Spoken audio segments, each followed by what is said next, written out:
Api di Bukit Menoreh, karya Singgi Hadi Mintarja. Jilid 209. Namun bagaimanapun juga Swandaru harus memperhatikan kemungkinan yang dapat dilakukan oleh kedua anak itu. Meskipun demikian katanya di dalam hati, mungkin mereka memiliki permainan untuk membuat pangeram-ram. Tetapi kemampuan Gelaga Putih tidak akan lebih dari kemampuan Agung Sedayu yang menuntunnya dalam oleh kanuragan. Sementara itu Agung Sedayu masih harus banyak belajar untuk mencapai tataran yang memadai. Sifatnya yang malas dan cepat puas itulah yang menghambat perkembangan ilmunya.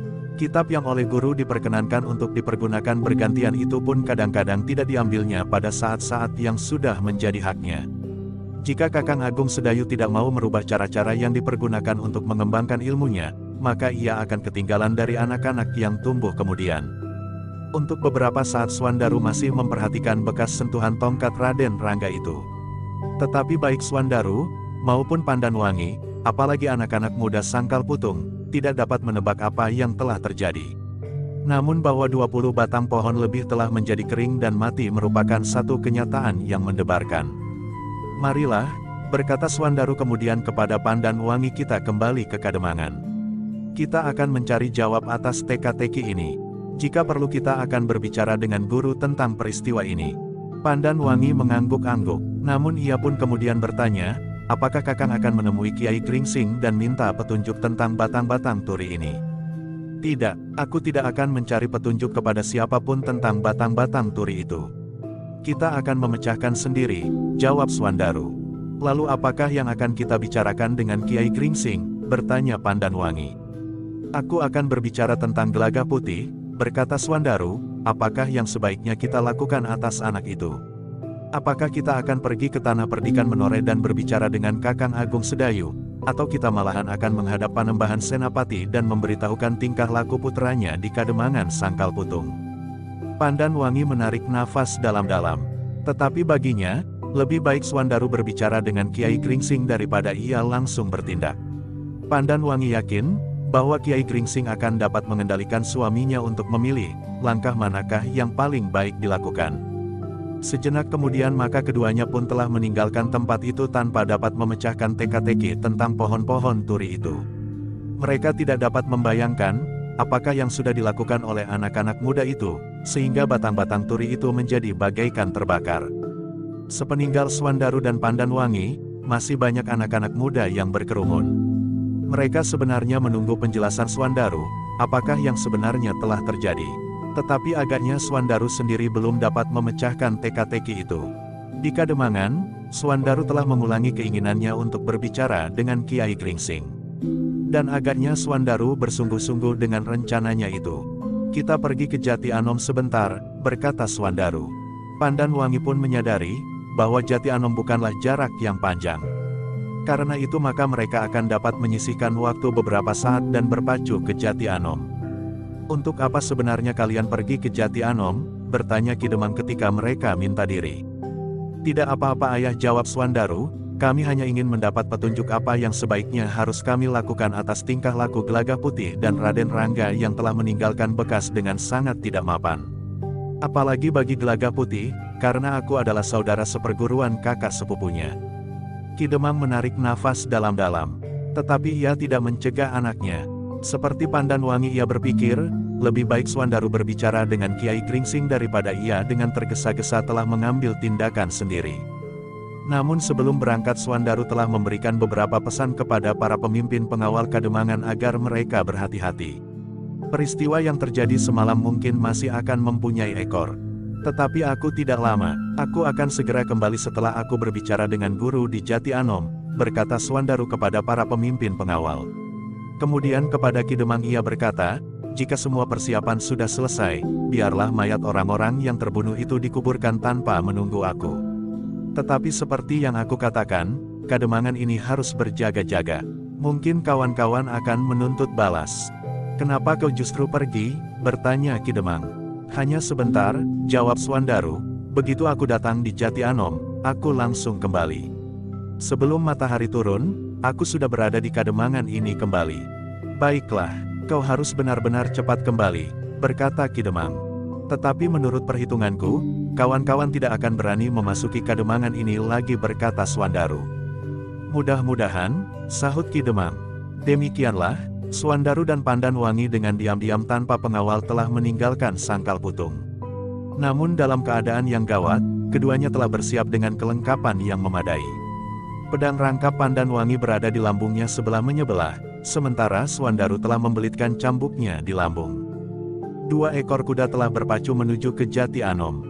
Rasa-rasanya mereka tidak lebih lambat dari angin yang bertiup menggerakkan batang-batang padi di sawah yang basah digenangi air sampai ke bibir pematang. Ternyata mereka memang tidak membutuhkan waktu yang terlalu lama. Beberapa saat kemudian mereka telah menyusuri tepi hutan buruan yang tidak terlalu lebat. Kemudian berbelok dan melintasi daerah yang subur lagi, memasuki daerah Macanan. Dalam waktu yang pendek mereka telah melintasi Duku Pakuwon dan beberapa saat kemudian mereka telah memasuki Kademangan Jati Anom. Tetapi mereka tidak menuju ke Padukuhan Induk. Mereka menuju ke sebuah padepokan kecil yang agak terpencil. Padepokan Kiai Gringsing. Ketika mereka sampai ke regol padepokan, keduanya pun telah meloncat turun. Keduanya pun telah menuntun kuda mereka memasuki halaman padepokan yang bersih terawat. Seorang cantrik yang melihat kedatangan mereka, dengan tergesa-gesa telah menyongsongnya. Cantrik itu telah minta kuda-kuda mereka untuk diikat di patok yang tersedia dan mempersilahkan keduanya naik ke pendapa. "Silahkan naik," berkata cantrik itu, "aku akan menyampaikannya kepada Kiai Gringsing." "Terima kasih," jawab Pandan Wangi. Kedua orang suami istri dari Sangkal Putung itu pun kemudian naik ke pendapa. Baru saja mereka duduk, maka Kiai Gringsing pun telah keluar dari ruang dalam. Sambil tersenyum ia menyapa, "Selamat datang di padepokan kecil ini." Suandaru dan Pandan Wangi mengangguk dalam-dalam. Dengan nada datar Suandaru berkata, "Kami berdua telah datang untuk menghadap guru. Mohon maaf, jika kami telah mengganggu." Kiai Gringsing tertawa, katanya, "Aku tidak pernah merasa terganggu dengan kedatangan kalian. Justru aku merasa bahwa padepokan ini menjadi lebih hidup dan segar."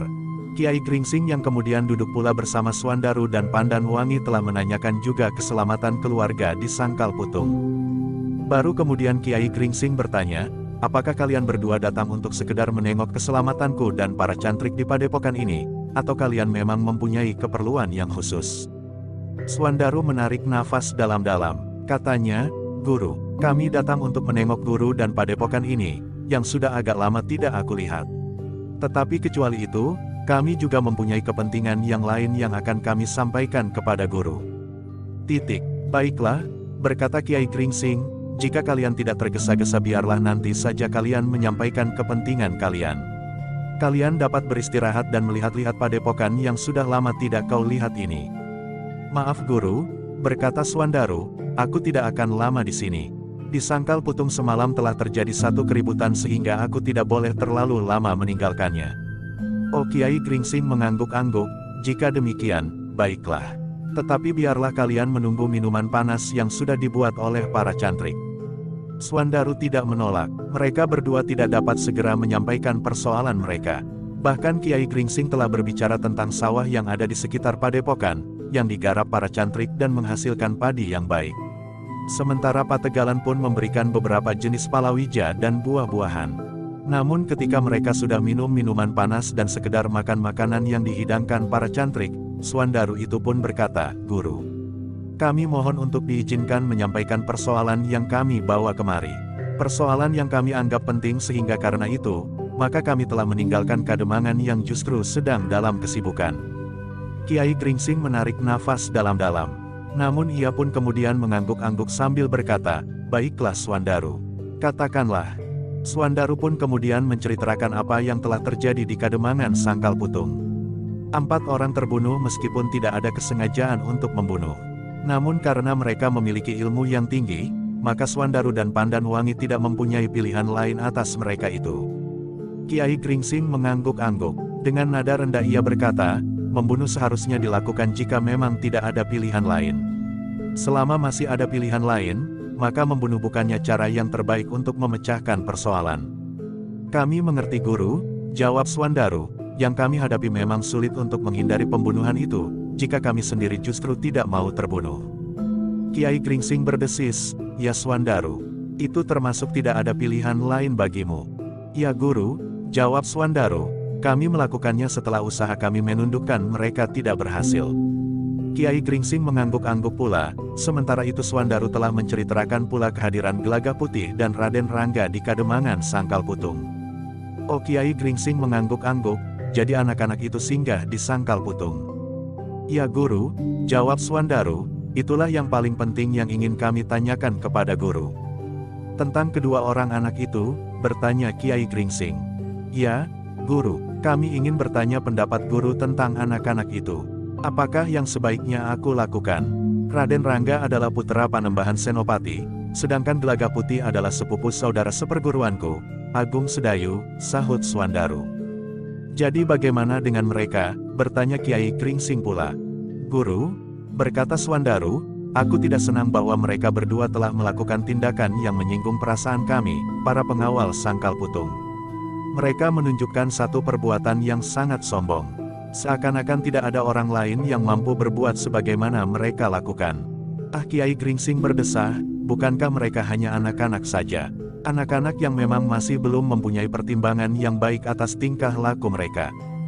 Justru mereka masih anak-anak, jawab Swandaru, mereka harus mendapat peringatan. Nah, yang ingin kami tanyakan kepada Guru, bagaimana aku memberikan peringatan kepada mereka? Apakah kami harus pergi ke Tanah Perdikan Menoreh, melaporkan kepada Kakang Agung Sedayu bahwa sepupunya telah melakukan tindakan yang tidak terpuji? Demikian pula menghadap Panembahan Senopati, atau kami harus bertindak sendiri atas anak-anak itu? Kiai Gringsing termangu-mangu sejenak. Namun kemudian katanya, mereka adalah anak-anak Swandaru. Agaknya persoalannya jangan menjadi besar sehingga menyangkut sanak kadangnya. Jika demikian, Guru cenderung agar aku langsung sedikit memberi pelajaran kepada anak-anak itu, berkata Swandaru. Kiai Gringsing menyahut dengan hati-hati, jangan tergesa-gesa Swandaru. Tetapi apakah sebenarnya yang telah dilakukan oleh anak-anak itu? Swandaru termangu-mangu, namun ia pun kemudian melaporkan apa yang telah dilakukan oleh Gelagah Putih dan Raden Rangga. Kiai Gringsing mendengarkan keterangan yang dikatakan oleh Swandaru tentang lebih dari 20 batang pohon turi yang pangkalnya telah terbakar. Kiai Gringsing menarik nafas dalam-dalam. Kemudian katanya, tentu Raden Rangga yang melakukan. Bukan Gelagah Putih. Gelagah Putih masih belum memiliki ilmu sampai setinggi itu. Tetapi mereka berdua, jawab Swandaru, siapapun yang melakukannya, namun Gelagah Putih aku anggap terlibat dalam permainan ini. Kiai Gringsing mengangguk-angguk, namun kemudian katanya, Swandaru, Raden Rangga memang seorang anak yang sangat dipengaruhi oleh lonjakan-lonjakan perasaannya. Tetapi ia menyesali perbuatannya Swandaru. Bagaimana Kiai tahu, bahwa anak itu menyesali perbuatannya? Bertanya Swandaru. Kiai Gringsing termangu-mangu sejenak. Namun kemudian katanya, baiklah aku berterus terang. Anak-anak itu ada di sini sekarang. Ada di sini, bertanya Swandaru. Ya, mereka ada di sini. Sebenarnya mereka tidak ingin singgah di padepokan ini, karena mereka sedang dalam perjalanan ke timur. Beberapa saat yang lalu, mereka pernah juga datang untuk minta beberapa petunjuk tentang perjalanan mereka. Dan mereka pun telah minta diri serta mengatakan bahwa mereka tidak akan singgah. Tetapi karena peristiwa yang dilakukan oleh Raden Rangga di Sangkal Putung itu, maka mereka ternyata singgah pula ke padepokan ini. Sebenarnya mereka telah merasa bersalah. Swandaru menarik nafas dalam-dalam, namun dengan nada rendah ia berkata, hanya mengaku bersalah saja. Kiai Gringsing mengerutkan keningnya, sementara Pandanwangi menyela, itu sudah cukup Kakang. Jika mereka sudah merasa bersalah, maka itu berarti bahwa mereka tidak akan melakukannya lagi di Sangkal Putung. Bagiku, orang yang bersalah, meskipun ia sudah merasa bersalah harus dihukum, berkata Swandaru. Aku kira itu tidak perlu Kakang, berkata Pandanwangi, karena yang mereka lakukan bukan kejahatan, tetapi sekedar kenakalan anak-anak. Tetapi akibat dari perbuatannya, seluruh Kademangan menjadi gelisah, berkata Swandaru. Baiklah Swandaru, berkata Kiai Gringsing, biarlah anak-anak itu menemuimu dan minta maaf kepadamu. Swandaru termangu-mangu sejenak, namun Pandanwangilah yang menjawab, baiklah Kiai. Jika anak-anak itu bersedia minta maaf kepada Kakang Swandaru, maka aku kira persoalannya telah selesai. Swandaru yang tidak sempat menjawab hanya berdesis saja. Tetapi ia tidak menyangkal pernyataan Pandanwangi. Aku akan memanggil mereka, berkata Kiai Gringsing kemudian sambil beringsut dari tempat duduknya. Sejenak kemudian, maka Kiai Gringsing telah kembali bersama Raden Rangga dan Gelagah Putih. Kedua anak muda yang berjalan di belakang Kiai Gringsing dari ruang dalam itu, menundukkan kepala mereka, sementara Swandaru memandang mereka dengan tajamnya. Di punggung Raden Rangga nampak mencuat tongkat pringgadingnya yang diselipkan pada ikat pinggangnya di arah punggung. Kedua anak muda itu pun kemudian duduk di sebelah Kiai Gringsing. Keduanya masih menundukkan kepalanya. Mereka nampaknya benar-benar telah merasa bersalah. Pandan Wangi yang memandangi kedua anak muda itu justru tersenyum. Keduanya masih terlalu muda, lebih-lebih Raden Rangga, sehingga kenakalan mereka bukannya sesuatu yang berlebihan. Namun bahwa mereka telah melakukan satu hal yang sulit ditebak, itulah yang sangat menarik perhatian. Kiai Gringsing lah yang kemudian berkata, "Nah, inilah anak-anak itu. Mereka terpaksa singgah lagi ke padepokan ini karena perasaan bersalah yang menekan jantung mereka. Seandainya kalian tidak datang ke padepokan pagi ini, kedua anak ini sudah berpesan kepadaku untuk menyampaikan permintaan maafnya kepada kalian berdua." Lalu Kiai Gringsing pun berkata kepada Raden Rangga, "Raden, adalah kebetulan bahwa Swandaru suami istri datang ke padepokan ini. Karena itu, sebaiknya Raden sendirilah yang mengatakan kepada keduanya permintaan maaf itu." Raden Rangga menjadi gelisah, namun kemudian katanya dengan suara sendat, "Kakang Swandaru." Gelagah Putihlah yang dengan serta-merta berpaling kepadanya. Raden Rangga jarang sekali mempergunakan sebutan untuk memanggil nama seseorang, kecuali orang-orang tua atau orang-orang yang sangat dihormatinya. Karena itu, Gelagah Putih pun merasa tenang bahwa agaknya dengan demikian Raden Rangga benar-benar akan minta maaf. Dalam pada itu Raden Rangga pun meneruskannya, "Aku minta maaf kepadamu. Agaknya permainanku tidak berkenan di hatimu. Aku berjanji untuk tidak akan berbuat lagi di Kademangan Sangkal Putung." Wajah Swandaru menegang, tetapi ia berkata dengan nada berat, "Bagaimana dengan kau Gelagah Putih?" Gelagah Putih beringsut setapak, meskipun ia tidak berbuat apa-apa, namun ia pun berkata, "Aku juga minta maaf Kakang. Aku pun tidak akan mengganggu lagi ketenangan Kademangan Sangkal Putung." Swandaru mengangguk-angguk, tetapi suaranya masih dalam nada berat, "Sebenarnya lah kesalahan kalian tidak cukup hanya dengan sekedar permintaan maaf saja.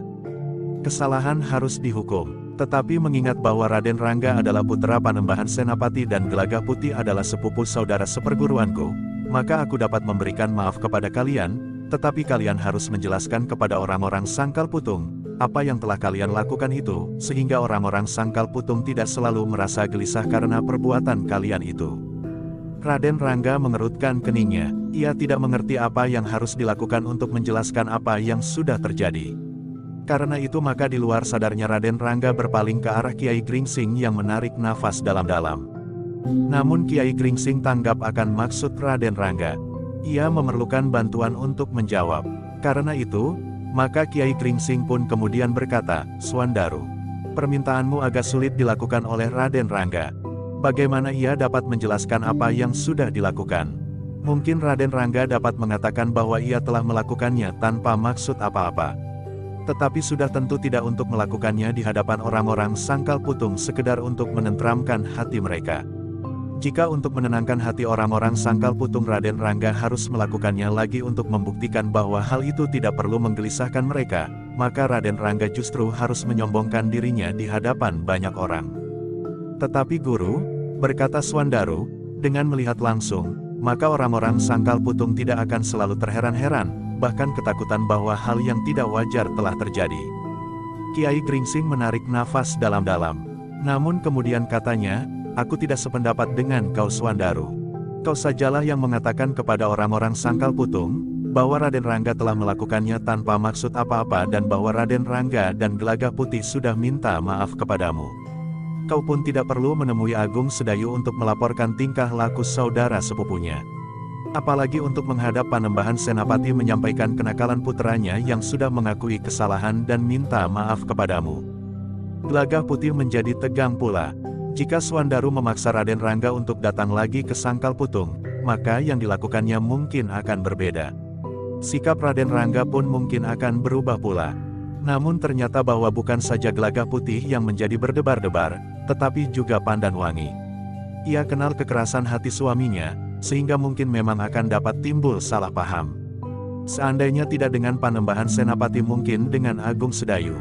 Tetapi ternyata bahwa pengaruh Kiai Gringsing atas muridnya cukup besar, sehingga ternyata bahwa Suandaru tidak memaksakan niatnya untuk membawa Raden Rangga ke Sangkal Putung. Bagaimanapun juga Kiai Gringsing adalah gurunya. Baiklah guru, berkata Suandaru kemudian, jika guru memang menghendaki demikian, maka aku pun tidak akan berkeberatan. Aku akan menyampaikannya kepada orang-orang Sangkal Putung, bahwa kedua anak-anak itu sudah minta maaf.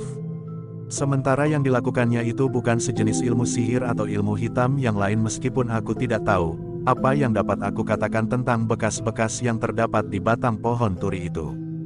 Kiai Gringsing termangu-mangu. Suandaru pun tentu menemui kesulitan untuk dapat mengatakan apa yang telah terjadi dengan pohon-pohon turi itu. Tetapi memang lebih baik bahwa Raden Rangga tidak perlu datang, menjelaskan dan menunjukkan bahwa yang terjadi itu bukan apa-apa. Sementara itu, Suandaru pun berkata, "Nah, jika demikian aku akan segera kembali ke Sangkal Putung. Meskipun aku ingin berbuat lebih banyak dari yang guru maksudkan, tetapi karena guru tidak menyetujuinya, maka aku pun akan mengurungkannya." Namun demikian kedua anak muda itu benar-benar harus menjadi jera. Mereka tidak boleh berbuat sekehendak hatinya dimanapun, bukan hanya di Sangkal Putung. Aku yakin bahwa Panembahan Senapati pun tidak senang mendengar laporan tentang tingkah laku Raden Rangga, karena hal itu akan dapat mengguncangkan wibawa Panembahan Senapati.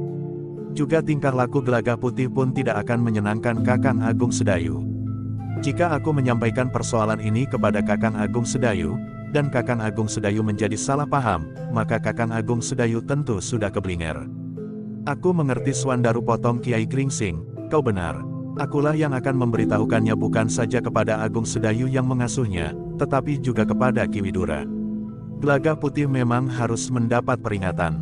Demikian pula Raden Rangga, meskipun barangkali aku tidak akan berani menyampaikannya kepada Panembahan Senapati, namun aku akan dapat menyampaikannya kepada Ki Juru Martani yang bergelar Ki Patih Mandaraka. Suandaru mengangguk-angguk. Dengan nada datar ia berkata, "Baiklah guru. Segala sesuatunya kami serahkan kepada guru." Pandan Wangi yang tegang menarik nafas dalam-dalam. Ia merasa terlepas dari beban perasaan yang berat karena sikap suaminya.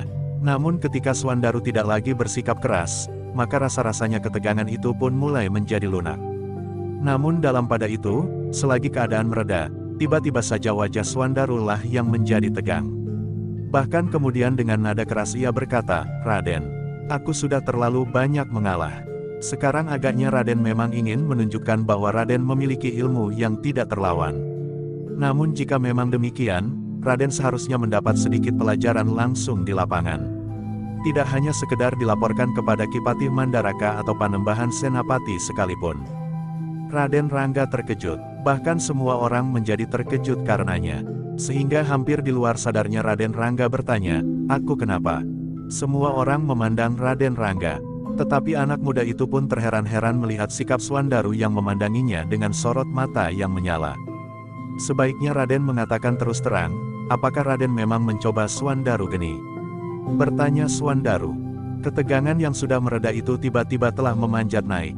Bahkan suasana benar-benar menjadi panas ketika Suandaru beringsut maju sambil menuding Raden Rangga, "Raden jangan mencoba menakut-nakuti aku. Jika aku surut dari tuntutanku bukan karena aku takut kepada Raden, tetapi karena aku menghormati guruku." Raden Rangga masih nampak kebingungan. Demikian pula Gelagah Putih dan bahkan juga Kiai Gringsing. Sementara itu Pandan Wangi yang terkejut dengan serta-merta bergeser pula mendekati suaminya. Memegang lambungnya sambil berkata lembut, "Kakang, tenanglah sedikit. Apa yang terjadi?" "Lihat," geram Suandaru sambil menunjuk ompak di sebelah tempat duduk Raden Rangga. Semua orang memandang ke arah jari telunjuk Suandaru. Kiai Gringsing pun menjadi berdebar-debar karenanya. Namun melihat wajah Raden Rangga, Kiai Gringsing yakin bahwa ia telah melakukannya dengan tidak sengaja. Gelagah Putih pun kemudian melihatnya pula. Semula ia sama sekali tidak memperhatikan apa yang telah dilakukan Raden Rangga, sehingga ia pun berdesis, "Raden telah melakukannya." Raden Rangga sendiri ternyata terkejut melihat akibat permainannya. Namun dengan gagap ia berkata, Tetapi aku tidak sengaja. Aku tidak bermaksud apa-apa, aku hanya sekedar ingin mengendorkan ketegangan di dalam dadaku." Tetapi dengan cara itu, Raden nampaknya ingin mengatakan bahwa Raden memang memiliki kemampuan tidak terlawan, sehingga apa yang Raden lakukan di Sangkal Putung itu telah Raden lengkapi dengan permainan Raden itu. Sudahlah, berkata Kiai Gringsing, nampaknya Raden Rangga benar-benar tidak sengaja. Ia memang sedang berusaha untuk mengatasi gejolak di dalam dirinya, sehingga tanpa disengaja ia telah melakukannya. Gelagah putih yang berdebar-debar itu pun melihat beberapa lubang sebesar jari Raden Rangga sedalam kerat jari-jari telunjuknya. Agaknya untuk mengatasi ketegangan di dalam dirinya, Raden Rangga telah menusuk ompak pendapa padepokan Kiai Gringsing dengan jari-jarinya beberapa kali, sehingga sedalam satu kerat jari telunjuknya itu. Namun yang mendebarkan adalah, karena ompak yang menjadi alas tiang pendapa padepokan itu dibuat dari batu yang dibentuk secara khusus. Agaknya pada saat-saat Raden Rangga terpekur di sebelah tiang pendapa itu, tangannya telah bermain-main sekedar untuk mengimbangi perasaannya yang tertahan, tanpa maksud tertentu. Ia sama sekali tidak menduga, bahwa yang dilakukannya itu akan dapat mengundang persoalan baru. Wajah Swandaru masih menegang. Dengan suara tertahan ia berkata, "Aku belum pernah merasa ditantang dengan cara seperti ini. Aku merasa bahwa seharusnya aku melayaninya dan menunjukkan kepada Raden Rangga, bahwa permainannya itu dapat menjebaknya. Untunglah jika ia berhadapan dengan orang-orang yang hanya sekedar ingin memberinya sedikit pelajaran agar ia menjadi jera, tetapi mungkin ia akan bertemu dengan orang-orang yang benar-benar merasa tersinggung dan merasa direndahkan." Wajah Raden Rangga menjadi semburat merah. Gelagah putih yang kemudian mendahuluinya berkata, "Kakang Swandaru, aku yakin bahwa Raden Rangga tidak bermaksud apa-apa.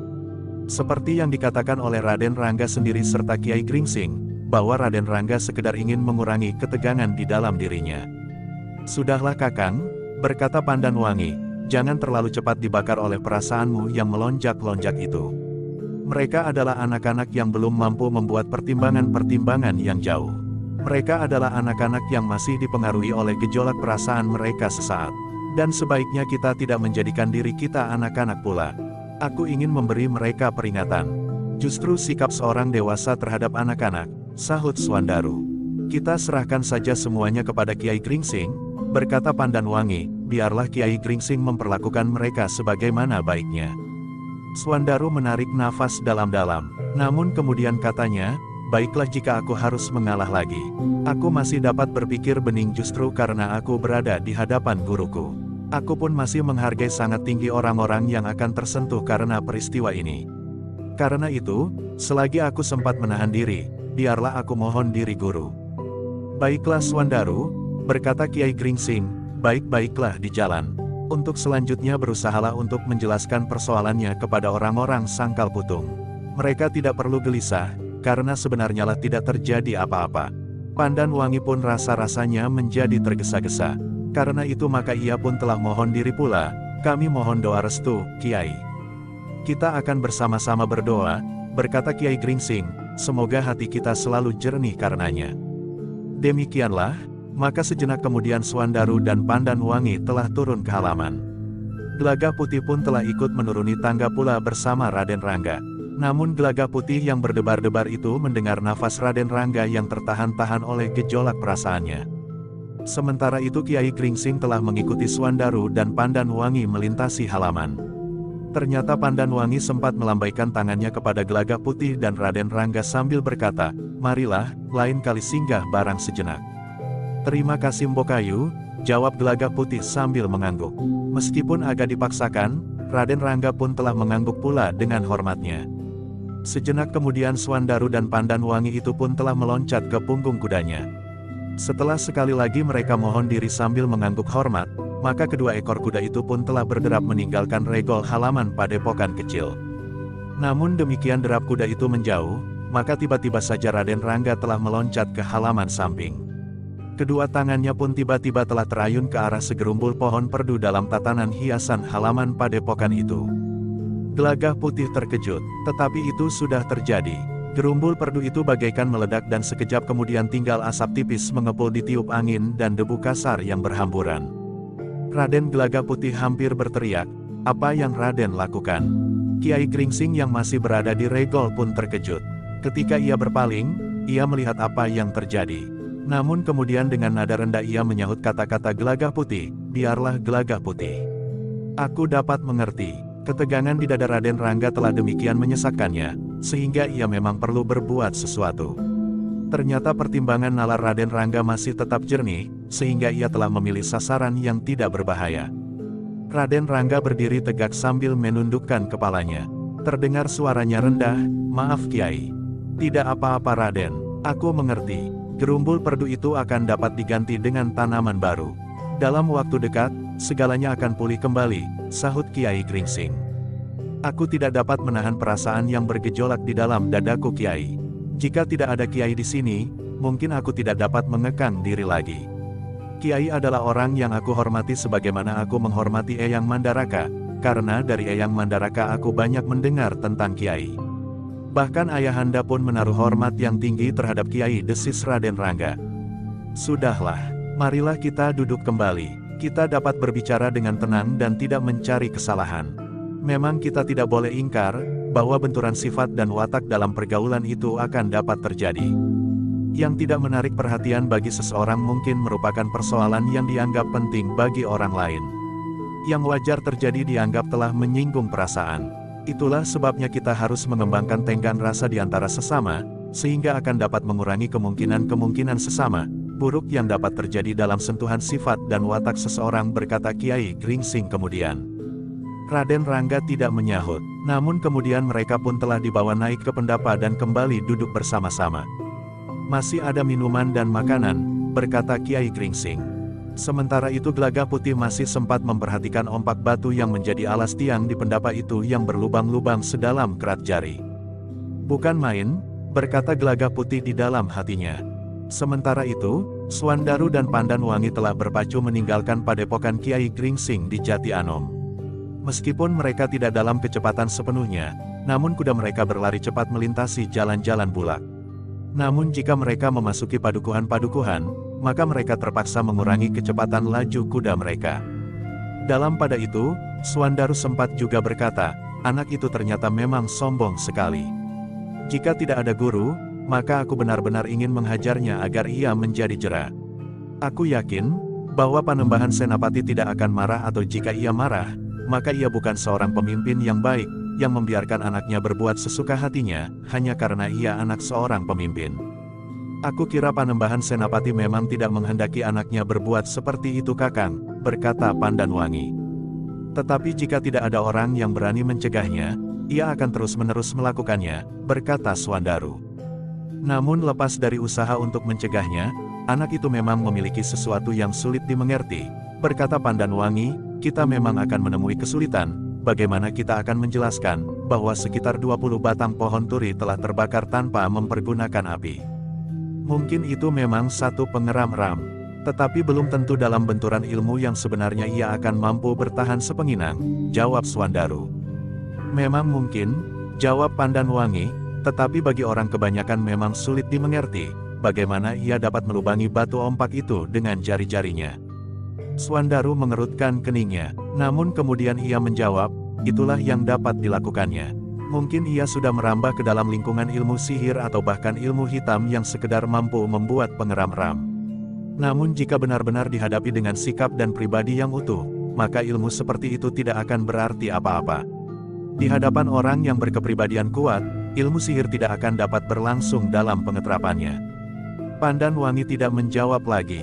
Namun sebenarnya lah ia memang mengagumi kemampuan Raden Rangga. Yang dilakukan adalah sesuatu yang tidak dapat dilakukan oleh orang lain. Meskipun Pandan Wangi sendiri memiliki kelebihan dalam olah kanuragan, Pandan Wangi memiliki dasar ilmu yang mampu membingungkan lawannya dengan kemampuannya melepaskan kekuatan kewadagan mendahului wujud kewadagannya itu sendiri. Namun Pandan Wangi pun memiliki kemampuan dasar untuk menyentuh sasaran dari jarak tertentu. Bahkan dalam perkembangannya, Pandan Wangi mampu menyerang lawannya pada jarak tertentu meskipun masih harus dikembangkannya lebih lanjut.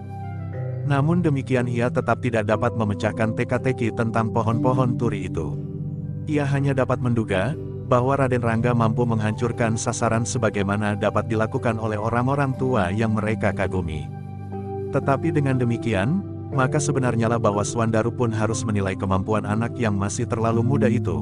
Meskipun agaknya Swandaru condong menganggap bahwa yang dilakukan oleh Raden Rangga itu sekedar pengeram ram, namun yang tidak memiliki kekuatan dalam beruntun ilmu yang sebenarnya. Memang agak berbeda dengan penilaian Pandan Wangi. Pandan Wangi yang sudah merambah ke dalam kekuatan yang bukan saja berlandaskan kepada kemampuan wadak serta tenaga cadangan betapapun besarnya di dalam diri, namun sudah mulai berhubungan dengan getaran yang ada di lingkungan geraknya, maka ia lebih dapat mendekati kenyataan kekuatan yang dipergunakan oleh Raden Rangga. Tetapi Pandan Wangi tidak ingin berbantah dengan suaminya, sehingga karena itu, maka ia pun kemudian hanya berdiam diri saja. Namun dalam pada itu, kuda mereka masih berpacu terus. Mereka melintasi bulak-bulak panjang dan pendek, menerobos padukuhan-padukuhan dan menyusuri tepi-tepi hutan rindang. Ketika kemudian mereka memasuki Kademangan Sangkal Putung, maka suasana di Kademangan itu agaknya telah hampir pulih kembali, meskipun masih nampak agak sepi. Ketika mereka melewati sebuah pasar di sebuah padukuhan, maka nampak pasar itu memang agak lengang. Sementara itu, Swandaru dan Pandan Wangi sengaja melewati jalan yang di pinggirnya terdapat batang pohon turi yang terbakar pada pangkalnya itu. Ternyata di sekitar pohon-pohon turi itu masih terdapat beberapa orang yang memperhatikannya. Bahkan ketika mereka melihat Swandaru lewat, mereka seakan-akan bertanya, apakah yang telah terjadi? Swandaru yang jantungnya sudah berdetak wajar, tiba-tiba telah menjadi semakin cepat lagi. Kepada Pandan Wangi ia berdesis, anak itu harus dibawa kemari.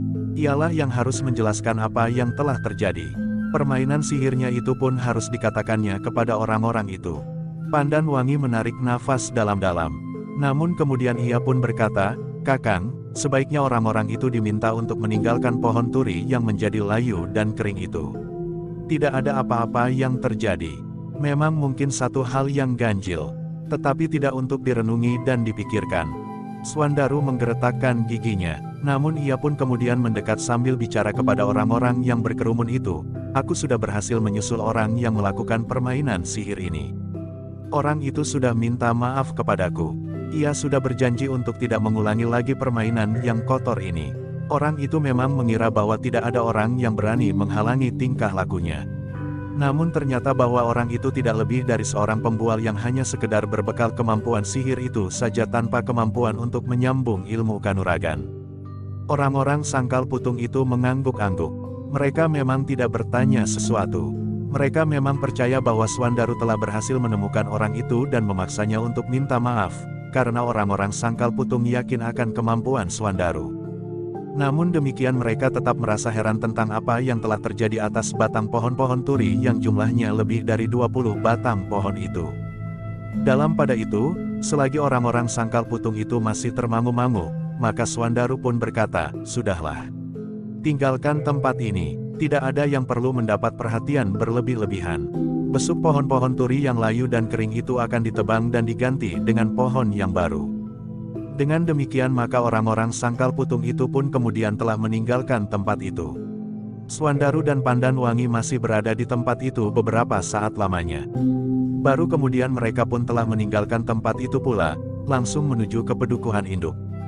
Di rumahnya Swandaru telah menerima 2 orang pemimpin pengawal Kademangan yang memberikan laporan tentang penguburan orang-orang yang semalam terbunuh di Kademangan itu. Semuanya berjalan lancar, tidak ada gangguan apapun juga, berkata salah seorang di antara kedua pemimpin pengawal itu.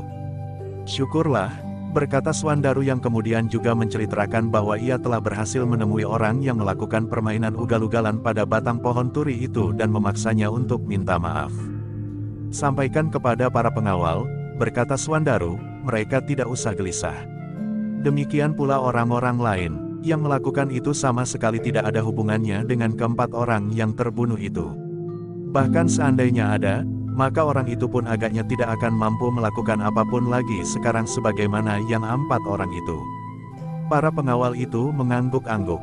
Sebagaimana orang lain, maka mereka pun percaya sepenuhnya kepada Swandaru yang memang merupakan orang terbaik di Sangkal Putung, terutama dalam olah kanuragan serta kemampuannya mengatur pemerintahan. Bahkan Ki Demang yang mempunyai pengalaman yang jauh lebih banyak dari Swandaru dalam pemerintahan di Sangkal Putung, nampaknya harus lebih banyak menyerahkan pimpinan kepada Swandaru. Karena itu, maka bagi para pengawal, Swandaru merupakan orang yang menjadi puncak pimpinan mereka. Sehingga apa yang dikatakan oleh Swandaru, bagi para pengawal merupakan kepastian dan kebenaran yang mereka percaya sepenuhnya. Demikianlah, maka Swandaru pun telah memerintahkan agar kedua pengawal itu segera menyampaikan kepada para pemimpin yang lain, sebagaimana dikatakannya. Dalam pada itu, Raden Rangga dan Gelagah Putih masih tetap berada di padepokan Kiai Gringsing di Jati Anom. Dalam kesempatan itu Kiai Gringsing telah memberikan pesan-pesan lebih banyak kepada kedua anak muda itu, justru karena telah timbul persoalan dengan Swandaru. Raden harus mampu melihat tugas Raden yang besar dan berat itu, berkata Kiai Gringsing, sehingga karena itu, jangan timbul persoalan-persoalan yang dapat menghambat tugas Raden yang sebenarnya dapat dihindari. Karena jika Raden gagal menjalankan tugas sebelum Raden mulai dengan tugas itu yang sebenarnya, maka kegagalan Raden itu adalah kegagalan yang sia-sia. Berbeda dengan kegagalan yang terjadi justru dalam tugas itu sendiri. Meskipun gagal, namun Raden dan Gelagah Putih adalah seorang utusan seorang raja yang setia. Bahkan seorang pahlawan. Raden Rangga dan Gelagah Putih mengangguk-angguk. Dengan nada datar Raden Rangga berkata, "Aku mengerti Kiai. Aku akan mencoba untuk menghindari persoalan-persoalan yang tidak penting di sepanjang jalan." "Sebaiknya memang demikian Raden," berkata Kiai Gringsing, "apalagi jalan ke timur itu memerlukan kesiapan jiwani yang tinggi. Banyak padepokan-padepokan dengan para penghuninya yang berilmu tinggi, namun tidak jelas sikap dan pendirian mereka. Bukan saja dalam menilai hidup sehari-hari, tetapi juga tentang sikap mereka terhadap Mataram. Mataram sebagai pusat pemerintahan yang masih baru memang harus mengatasi persoalan-persoalan yang timbul. Meskipun sebuah padepokan itu merupakan titik-titik kecil bagi pemerintahan Mataram, tetapi jika yang kecil-kecil itu banyak jumlahnya, maka hal ini tentu harus mendapat perhatian yang cukup besar." Raden Rangga mengangguk-angguk pula. Sambil berpaling ke arah Gelagah Putih ia berkata, "Gelagah Putih akan sering mengekang tingkah lakuku yang kadang-kadang meledak-ledak. Gelagah Putih banyak mengetahui tentang diriku dan bahkan yang tidak aku ketahui sendiri telah diketahuinya." Kiai Gringsing mengerutkan keningnya. Dengan nada datar ia bertanya, "Apa maksud Raden?" Raden Rangga termangu-mangu sejenak. Namun kemudian katanya, "Gelagah Putih nampaknya berhasil mengenali diriku sedalam-dalamnya sebagaimana sering dikatakannya kepadaku." Kiai Gringsing memandang Gelagah Putih sejenak. Namun ia pun kemudian berdesis, "Syukurlah jika masih ada yang dapat Raden percaya untuk sedikit mengekang tingkah laku Raden. Namun Raden pun setiap saat harus selalu ingat, bahwa orang itu memang mampu melakukannya." Raden Rangga menarik nafas dalam-dalam, sementara itu Kiai Gringsing masih sempat memberikan beberapa pesan yang lain. Namun dalam pada itu, pembicaraan mereka yang bergeser, tiba-tiba telah menyinggung peristiwa yang terjadi di Kaliopa pada perjalanan Raden Rangga dan Gelagah Putih menuju ke timur. Kiai berkata, "Gelagah Putih, hal ini sebenarnya ingin kami tanyakan kelak jika kami telah kembali dari tugas kami. Tetapi karena kami sekarang akhirnya singgah juga di padepokan ini, maka sebelum kami berangkat, kami ingin menyampaikannya kepada Kiai." "Tentang apa?" bertanya Kiai Gringsing. Gelagah Putihlah yang kemudian menceritakan apa yang pernah terjadi di Kaliopa, bahwa Gelagah Putih justru telah terlibat di dalam peristiwa yang hanya terjadi di dalam mimpi Raden Rangga. Kiai Gringsing mendengarkan cerita Raden Rangga itu dengan seksama. Semakin lama ia menjadi semakin tertarik pada cerita itu. Dengan mengangguk-angguk kecil, Kiai Gringsing kemudian berkata setelah Gelagah Putih selesai menceritakan peristiwa itu, "Memang aneh Gelagah Putih. Peristiwa itu terjadi di dalam mimpi Raden Rangga. Tetapi sebagian dari mimpi itu justru merasa kau alami. Biasanya mimpi itu adalah persoalan pribadi yang tidak ada sangkut pautnya dengan peristiwa yang terjadi atas orang lain pada mimpi itu. Yang pernah terjadi adalah, mimpi yang menjadi isyarat dari peristiwa yang akan terjadi. Itu pun merupakan teka-teki yang tidak selalu dapat ditebak. Karena sebenarnya lah tidak semua mimpi dapat dicari maknanya."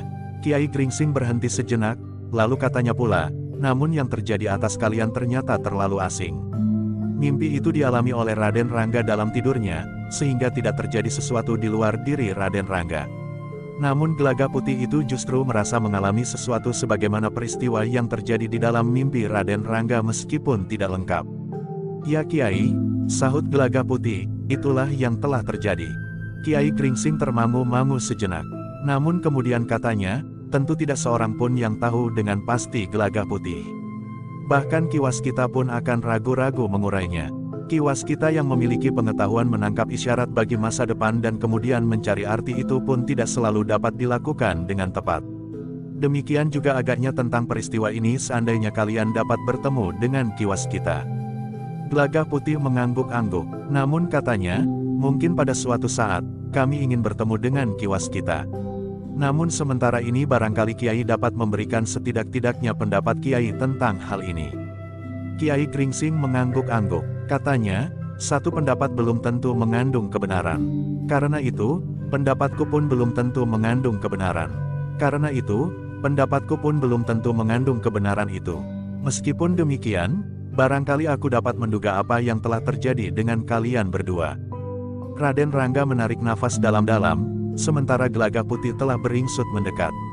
Mereka ingin mendengar pendapat Kiai Gringsing tentang mimpi Raden Rangga yang aneh, yang justru terasa dialami oleh Gelagah Putih sebagai satu peristiwa, meskipun ternyata tidak terjadi apa-apa. Untuk sesaat Kiai Gringsing masih berdiam diri. Agaknya ia sedang merenungi peristiwa yang telah dialami Gelagah Putih itu. Baru kemudian katanya, "Gelagah Putih, aku tidak ingin mencari arti dari mimpi Raden Rangga itu sendiri. Mungkin Raden Rangga sudah menceritakan persoalan yang berhubungan dengan mimpinya itu. Namun yang ingin aku katakan adalah dugaanku tentang hubunganmu dengan Raden Rangga. Justru karena kau merasa mengalami peristiwa yang terjadi hanya di dalam mimpi Raden Rangga saja."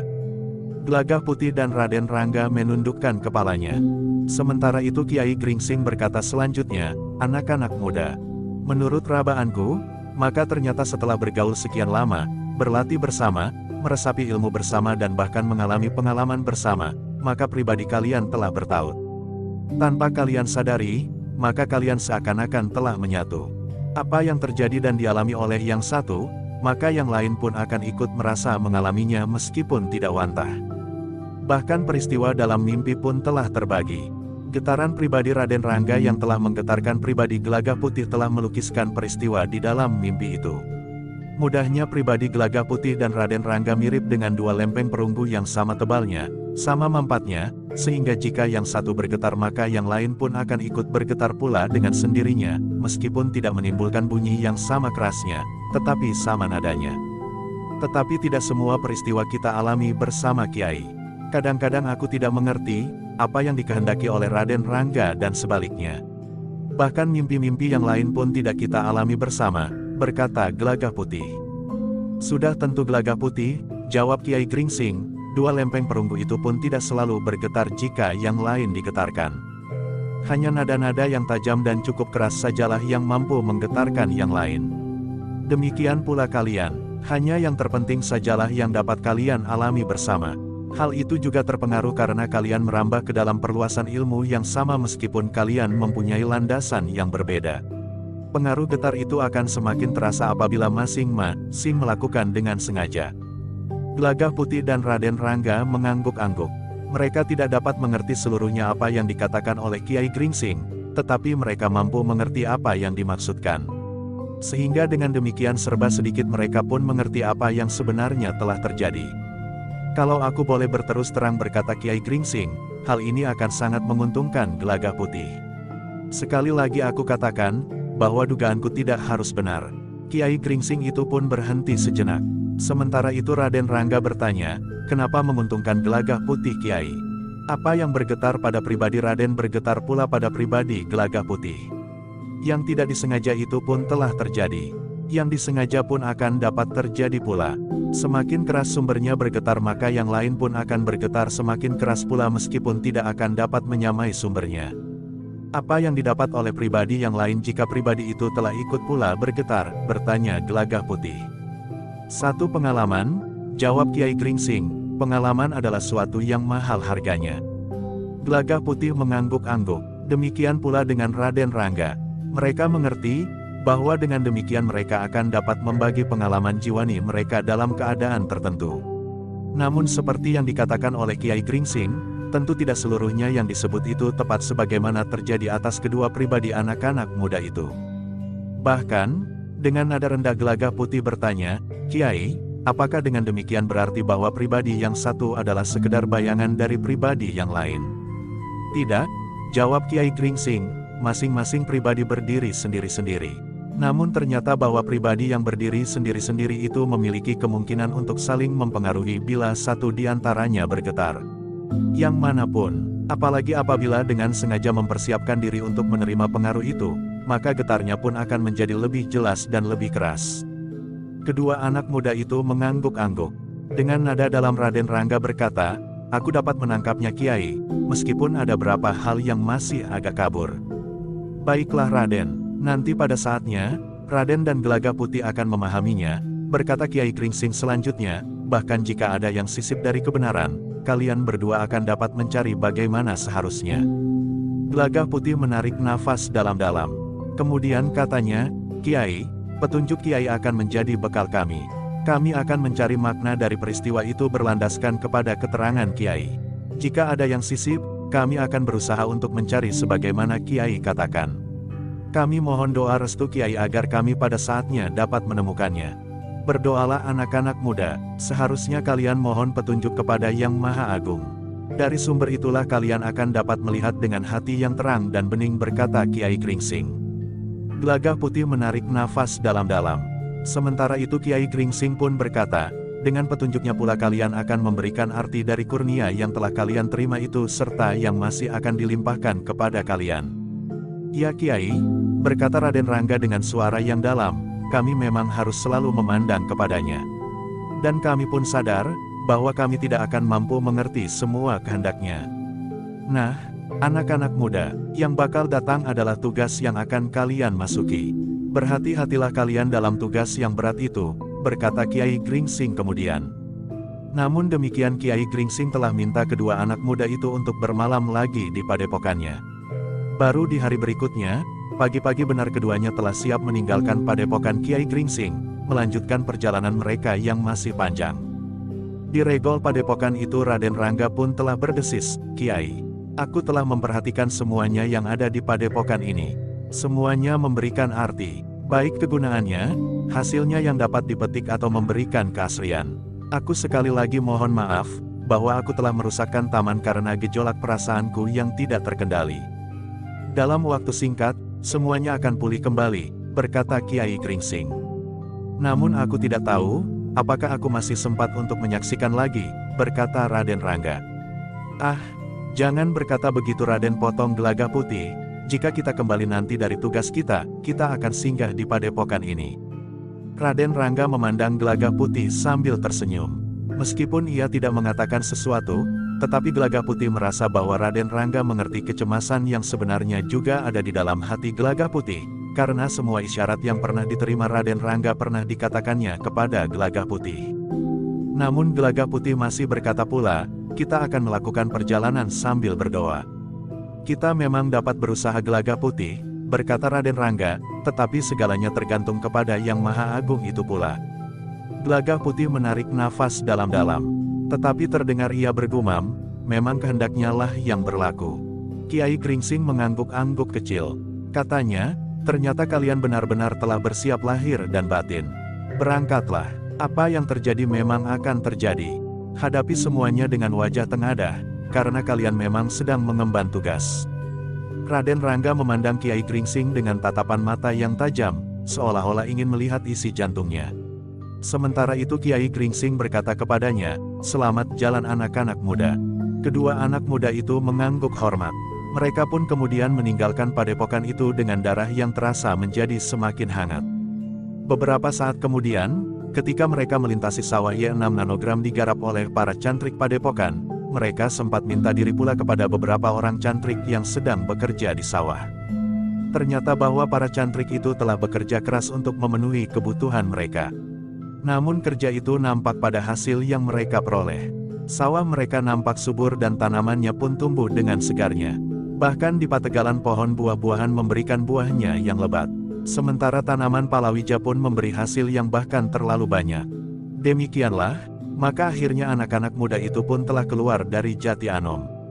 Tanpa singgah di Rumah Untara dan di Banyu Asri lagi, anak-anak itu telah menuju ke timur mengemban tugas dari Panembahan Senapati. Tugas yang akan membutuhkan waktu yang cukup lama. Tetapi Raden Rangga memang tidak tergesa-gesa. Sambil berjalan di Bulak Panjang, Raden Rangga itu berkata, kita mempunyai banyak kesempatan selama perjalanan. Kesempatan apa Raden? Bertanya Gelaga Putih. Bertukar pengalaman, sahut Raden Rangga, benar atau tidak benar yang dikatakan oleh Kiai Gringsing, maka aku memang merasa bahwa apa yang aku miliki akan dapat menjadi satu pengalaman bagimu. Aku pada saatnya tidak akan memerlukannya lagi. Raden, potong Gelaga Putih, Raden masih akan memerlukannya. Raden Rangga mengerutkan keningnya. Katanya, "Iya, aku masih akan memerlukannya. Tetapi jika yang aku miliki itu aku tuangkan kepadamu, maka hasilnya tidak seperti cairan di dalam mangkuk yang akan menjadi kering. Berapapun banyaknya aku tuangkan, namun mangkuk itu sendiri tidak akan dapat menjadi kering." Gelagah Putih mengangguk, sementara Raden Rangga berkata, "Mungkin itulah maksud Kiai Kringsing, bahwa pengalaman kita dapat berbagi. Sumber bunyi itu tidak akan berkurang nyaringnya, jika ada lempeng perunggu yang lain yang ikut tergetar karenanya." "Aku mengerti maksudnya," berkata Gelagah Putih. Raden Rangga mengangguk-angguk, tetapi ia tidak langsung menanggapinya. Demikianlah mereka berjalan menyusuri jalan-jalan persawahan. Sekali-sekali Raden Rangga mempermainkan tongkatnya, namun kemudian menyelipkannya di punggungnya, apabila ia ingin berjalan sambil melenggang.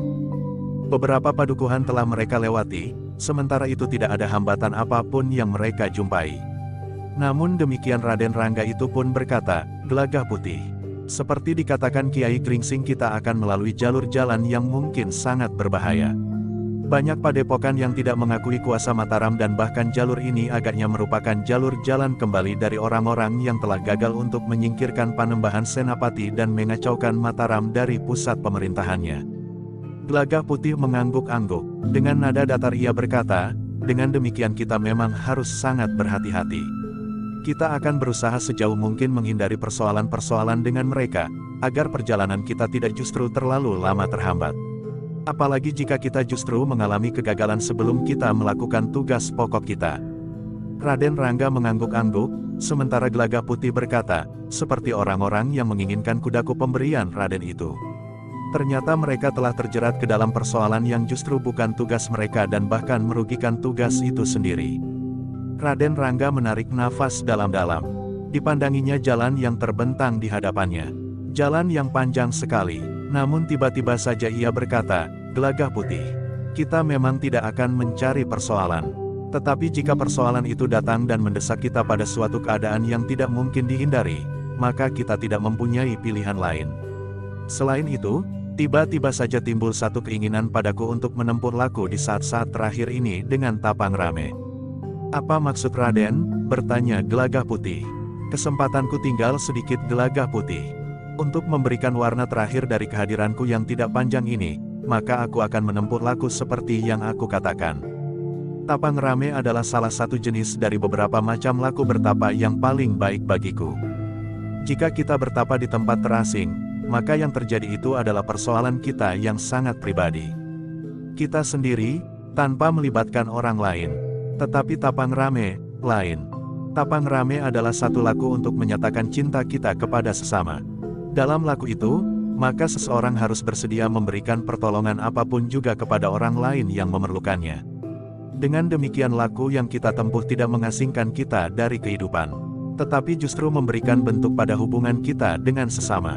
Karena sebenarnya lah ilmu yang kita miliki harus kita amalkan. Jika kita memilikinya tetapi hanya kita simpan saja di dalam diri kita, maka ilmu itu tidak banyak berarti bagi sesama." Gelagah Putih menarik nafas dalam-dalam. Namun kemudian katanya, "Aku tidak menolak Raden. Tetapi kita harus tetap dalam garis besar dari perjalanan kita, yaitu mengemban tugas Panembahan Senapati." Raden Rangga seakan-akan tidak mendengar jawaban Gelagah Putih. Bahkan ia berkata selanjutnya, "Jika kita tidak berbuat sesuatu, maka semisal sebatang pohon, maka kita adalah sebatang pohon yang tumbuh subur. Tetapi yang ada hanyalah daunnya saja yang rimbun. Tetapi pohon yang rimbun itu tidak berbuah sama sekali." Gelagah Putih tidak menjawab. Ia dapat mengerti maksud Raden Rangga yang merasa dirinya sudah mendekati batas akhir dari hidupnya. Isyarat yang setiap kali datang itu seakan-akan meyakinkan anak yang masih sangat muda itu, bahwa umurnya memang tidak akan panjang lagi. Dengan demikian maka untuk beberapa saat lamanya keduanya saling berdiam diri. Mereka berjalan menyusuri jalan-jalan yang menghubungkan antara padukuhan dengan padukuhan. Namun kadang-kadang mereka pun telah melintas di pinggir hutan yang tidak terlalu lebat. Namun jalan itu bukannya jalan yang sepi. Beberapa orang melintas di jalan itu pula, karena hutan itu tidak lagi banyak dihuni oleh binatang buas. Hanya di bagian yang paling dalam dari hutan itu, masih merupakan hutan lebat yang pepat oleh tumbuh-tumbuhan liar dan binatang-binatang buas yang garang. Meskipun lambat, keduanya melangkah terus ke arah timur. Di sepanjang jalan mereka melihat kesibukan para petani di sawah. Mereka melihat orang-orang yang bekerja keras di bawah sinar matahari yang semakin panas. Keringat mulai membasahi seluruh tubuh mereka, sehingga mereka yang sibuk mencangkul di sawah, punggungnya menjadi berkilau seperti cermin. Raden Rangga yang tiba-tiba saja mengangguk-angguk berkata, mereka telah memeras keringat. Namun meskipun aku berniat untuk membantu orang-orang yang memerlukan bantuanku, namun aku tidak akan mampu membantu mereka, karena yang mereka lakukan adalah kerja sehari-hari yang seakan-akan tanpa batas, dan dilakukan hampir setiap orang di padukuhan itu. Gelagah Putih mengangguk-angguk. Jika Raden Rangga berniat membantunya, maka ia tidak akan pernah sempat meninggalkan padukuhan itu dan melakukan tugas yang dibebankan kepada mereka berdua, karena pekerjaan itu akan berlanjut dan tidak akan terputus. Yang satu disambung dengan yang lain. Dari kotak sawah yang satu ke kotak sawah yang lain pula. Demikianlah mereka keduanya berjalan terus. Namun kemudian Raden Rangga itu berkata, Gelagah Putih, meskipun kita sudah bersepakat untuk tidak mengabaikan tugas kita, maka aku berniat untuk mengisi waktu di perjalanan kita dengan memanfaatkan kemungkinan seperti yang dikatakan oleh Kiai Gringsing. Maksud Raden? Bertanya Gelagah Putih. Kita mempunyai banyak kesempatan Gelagah Putih. Selama perjalanan, kita jangan tenggelam dalam tugas ini tanpa berbuat sesuatu bagi diri kita sendiri, berkata Raden Rangga, kita dapat membagi pengalaman. Seperti yang aku katakan, aku akan menuangkan ilmu yang ada padaku. Cobalah menangkap pengalaman itu, dan kau pun akan memilikinya dan mudah-mudahan bermanfaat bagimu. Gelagah Putih mengangguk kecil, katanya, asal semuanya itu tidak akan mengganggu perjalanan kita, maka aku tidak berkeberatan Raden, meskipun yang Raden katakan itu akan banyak memberikan keuntungan kepadaku. Tentu tidak, hanya pada waktu beristirahat atau di malam hari. Sementara itu, seperti juga aku katakan, yang aku tuangkan itu tidak akan dapat mengering karena sumbernya memang ada di dalam diriku. Gelagah Putih tidak menjawab, tetapi ia mengerti sepenuhnya maksud Raden Rangga. Bukan hanya untuk menuangkan ilmunya kepadanya, tetapi sebenarnya lah bahwa di balik niatnya itu tersembunyi sikap pasrahnya, bahwa ia memang akan segera pergi. Namun ia tidak ingin membawa semua miliknya itu sehingga ia ingin mewariskan kepadanya. Tetapi Gelagah Putih tidak akan mengecewakannya. Ia akan menerima apapun yang akan diberikannya, meskipun Gelagah Putih berharap bahwa isyarat yang selama ini diterima oleh Raden Rangga itu mempunyai makna lain daripada kepergiannya itu. Sebenarnya lah apa yang dikatakan oleh Raden Rangga itu. Jika malam turun, dan keduanya telah menemukan tempat untuk beristirahat yang pada umumnya di tempat yang terpencil, maka Raden Rangga telah mengajak Gelagah Putih untuk berlatih. Mereka telah bertempur seakan-akan bersungguh-sungguh, bahkan sekali-sekali Gelagah Putih benar-benar kesakitan oleh sentuhan tangan Raden Rangga yang serasa membakar kulitnya. Namun Gelagah Putih pun telah memiliki daya tahan yang sangat besar, sehingga kemampuannya itu telah mengatasi perasaan sakit di tubuhnya. Dengan latihan-latihan itu Gelagah Putih telah meningkatkan kemampuan tata geraknya, meningkatkan kecepatannya bergerak serta pengeterapan tenaga cadangannya yang tinggi. Dengan demikian maka Gelagah Putih telah sampai kepada tingkat kekuatan yang jarang ada bandingnya. Tenaga cadangannya menjadi bagaikan berlipat, serta dukungan kekuatan wadaknya pun benar-benar mengagumkan. Namun jika di malam hari Gelagah Putih telah melakukan latihan yang sangat berat, maka kadang-kadang di pagi harinya, ia agak terlambat siap, sehingga perjalanan mereka pun mulai mereka lakukan ketika matahari sudah naik. Tetapi Raden Rangga tidak berkeberatan. Bahkan kadang-kadang ia tertawa melihat Gelagah Putih berjalan dengan kaki yang agak terasa sangat berat sebelah karena latihan yang sangat berat di malam harinya. Namun latihan-latihan itu bukannya sia-sia. Kemampuan Gelagah Putih memang meningkat semakin tinggi. Kemampuannya menguasai dan mempergunakan tenaga cadangannya benar-benar telah mapan, sehingga Gelagah Putih pun telah memiliki kekuatan yang sangat besar meskipun belum sebesar Raden Rangga. Tetapi apa yang dapat dilakukan oleh Gelagah Putih sulit untuk dapat dilakukan orang lain. Bukan saja yang seumur sebayanya. Hanya orang-orang tertentu sajalah yang akan dapat mengimbanginya mempergunakan tenaga cadangan sebagaimana dapat dilakukan. Ketika tenaga cadangan Gelagah Putih telah menjadi semakin mapan, Raden Rangga telah mempergunakan cara yang untuk menyalurkan kemampuannya. Dengan jujur Raden Rangga melakukannya, karena anak muda itu mempunyai kepercayaan yang utuh kepada Gelagah Putih yang selama mereka berhubungan, telah banyak dikenalnya sifat dan sikap lahir batinnya. Di malam hari, di tempat yang tersembunyi, Raden Rangga dan Gelagah Putih telah duduk berhadapan. Keduanya melekatkan telapak tangan masing-masing yang satu dengan yang lain. Dengan kemampuan yang ada di dalam diri mereka, maka mereka telah berusaha untuk menyalurkan pengalaman Raden Rangga dalam penjelajahan ilmu kepada Gelagah Putih. Getaran dalam diri Raden Rangga memang seolah-olah menjalar ke dalam diri Gelagah Putih, yang menurut pengertian Kiai Gringsing, getaran dalam diri Raden Rangga telah menyebabkan getaran pula di dalam diri Gelagah Putih dengan nada yang sama. Jika Gelagah Putih mampu menyadap getaran itu sebagai satu pengalaman di dalam dirinya, maka ia akan mampu memanfaatkannya. Demikianlah, maka usaha yang hanya dapat dilakukan dengan sangat lamban itu sedikit demi sedikit berarti juga kepada Gelagah Putih. Beberapa kali hal itu diulangi, sehingga keduanya menjadi sangat letih. Sementara itu, Gelagah Putih pun telah mampu memilahkan kemampuannya yang mendasar di dalam dirinya serta kemampuan yang disadapnya dari Raden Rangga dengan cara berbeda sebagaimana dilakukannya di bawah bimbingan kedua orang gurunya. Namun dalam pada itu, Raden Rangga pun berkata, "Gelagah Putih, yang kau dapatkan daripadaku memang berbeda dengan yang kau dapatkan dari kedua gurumu. Yang mampu menyusup dan menggetarkan pengalamanmu tidak lebih dari bahan mentah yang masih harus kau olah dan kau matangkan di dalam dirimu. Sementara yang kau terima dari kedua gurumu adalah ilmu yang sudah masak yang meskipun masih perlu kau kembangkan di dalam dirimu, namun kau sudah siap mempergunakannya pada tahap-tahap tertentu." Gelagah Putih mengangguk-angguk, namun ia sadar bahwa ia harus berhati-hati mengeterapkan ilmu yang diterimanya dari Raden Rangga, sebagaimana pernah diperingatkan oleh kedua gurunya. Ia tidak boleh dengan serta-merta mempergunakannya. Sehingga karena itu, maka Gelagah Putih memerlukan waktu-waktu tertentu untuk mencoba dan menguji apakah ilmu yang diterimanya itu dapat luluh dengan ilmu yang sudah ada di dalam dirinya. Ternyata Gelagah Putih memiliki tingkat kecerdasan yang tinggi. Ia mampu mengeterapkan cara yang pernah dipergunakan oleh kedua gurunya untuk menilai ilmu yang pernah diterimanya dari Raden Rangga pada waktu itu dalam hubungan dengan ilmu yang telah ada di dalam dirinya. Juga cara kedua gurunya itu saling menyesuaikan ilmu yang mereka berikan kepada Gelagah Putih. Dengan demikian maka di sepanjang jalan, ilmu Gelagah Putih pun menjadi semakin meningkat, meskipun tidak melonjak. Namun betapapun tipisnya lembaran-lembaran yang disusun, akhirnya nampak juga tingkat-tingkat yang dicapai oleh Gelagah Putih selama dalam perjalanan yang ditempuhnya. Ketika keduanya berada di tebing sebuah sungai yang curam, maka dengan sengaja keduanya menelusurinya sampai ke tempat yang tersembunyi. Ketika malam turun, maka Gelagah Putih telah mencoba mempergunakan ilmunya yang dapat dipancarkannya dengan menghentakkan kedua belah tangannya sambil membuka telapak tangannya ke arah sasaran. Ternyata hasilnya mengagumkan, meskipun tidak terlalu jauh melonjak, namun kekuatan yang terpancar dari dirinya itu benar-benar telah menunjukkan bahwa Gelagah Putih adalah seorang anak luar biasa. Raden Rangga yang menyaksikan hasil dari jerih payah mereka berdua itu pun tersenyum. Kemajuan yang dicapai oleh Gelagah Putih memberinya kepuasan.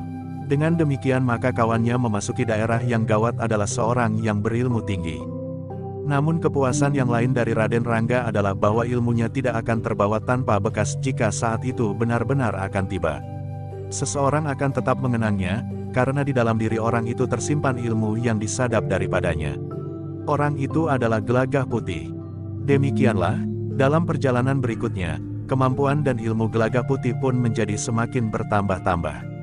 Sementara itu Raden Rangga benar-benar telah melakukan apa yang dikatakannya. Ia telah berusaha menolong orang-orang yang memerlukan pertolongan.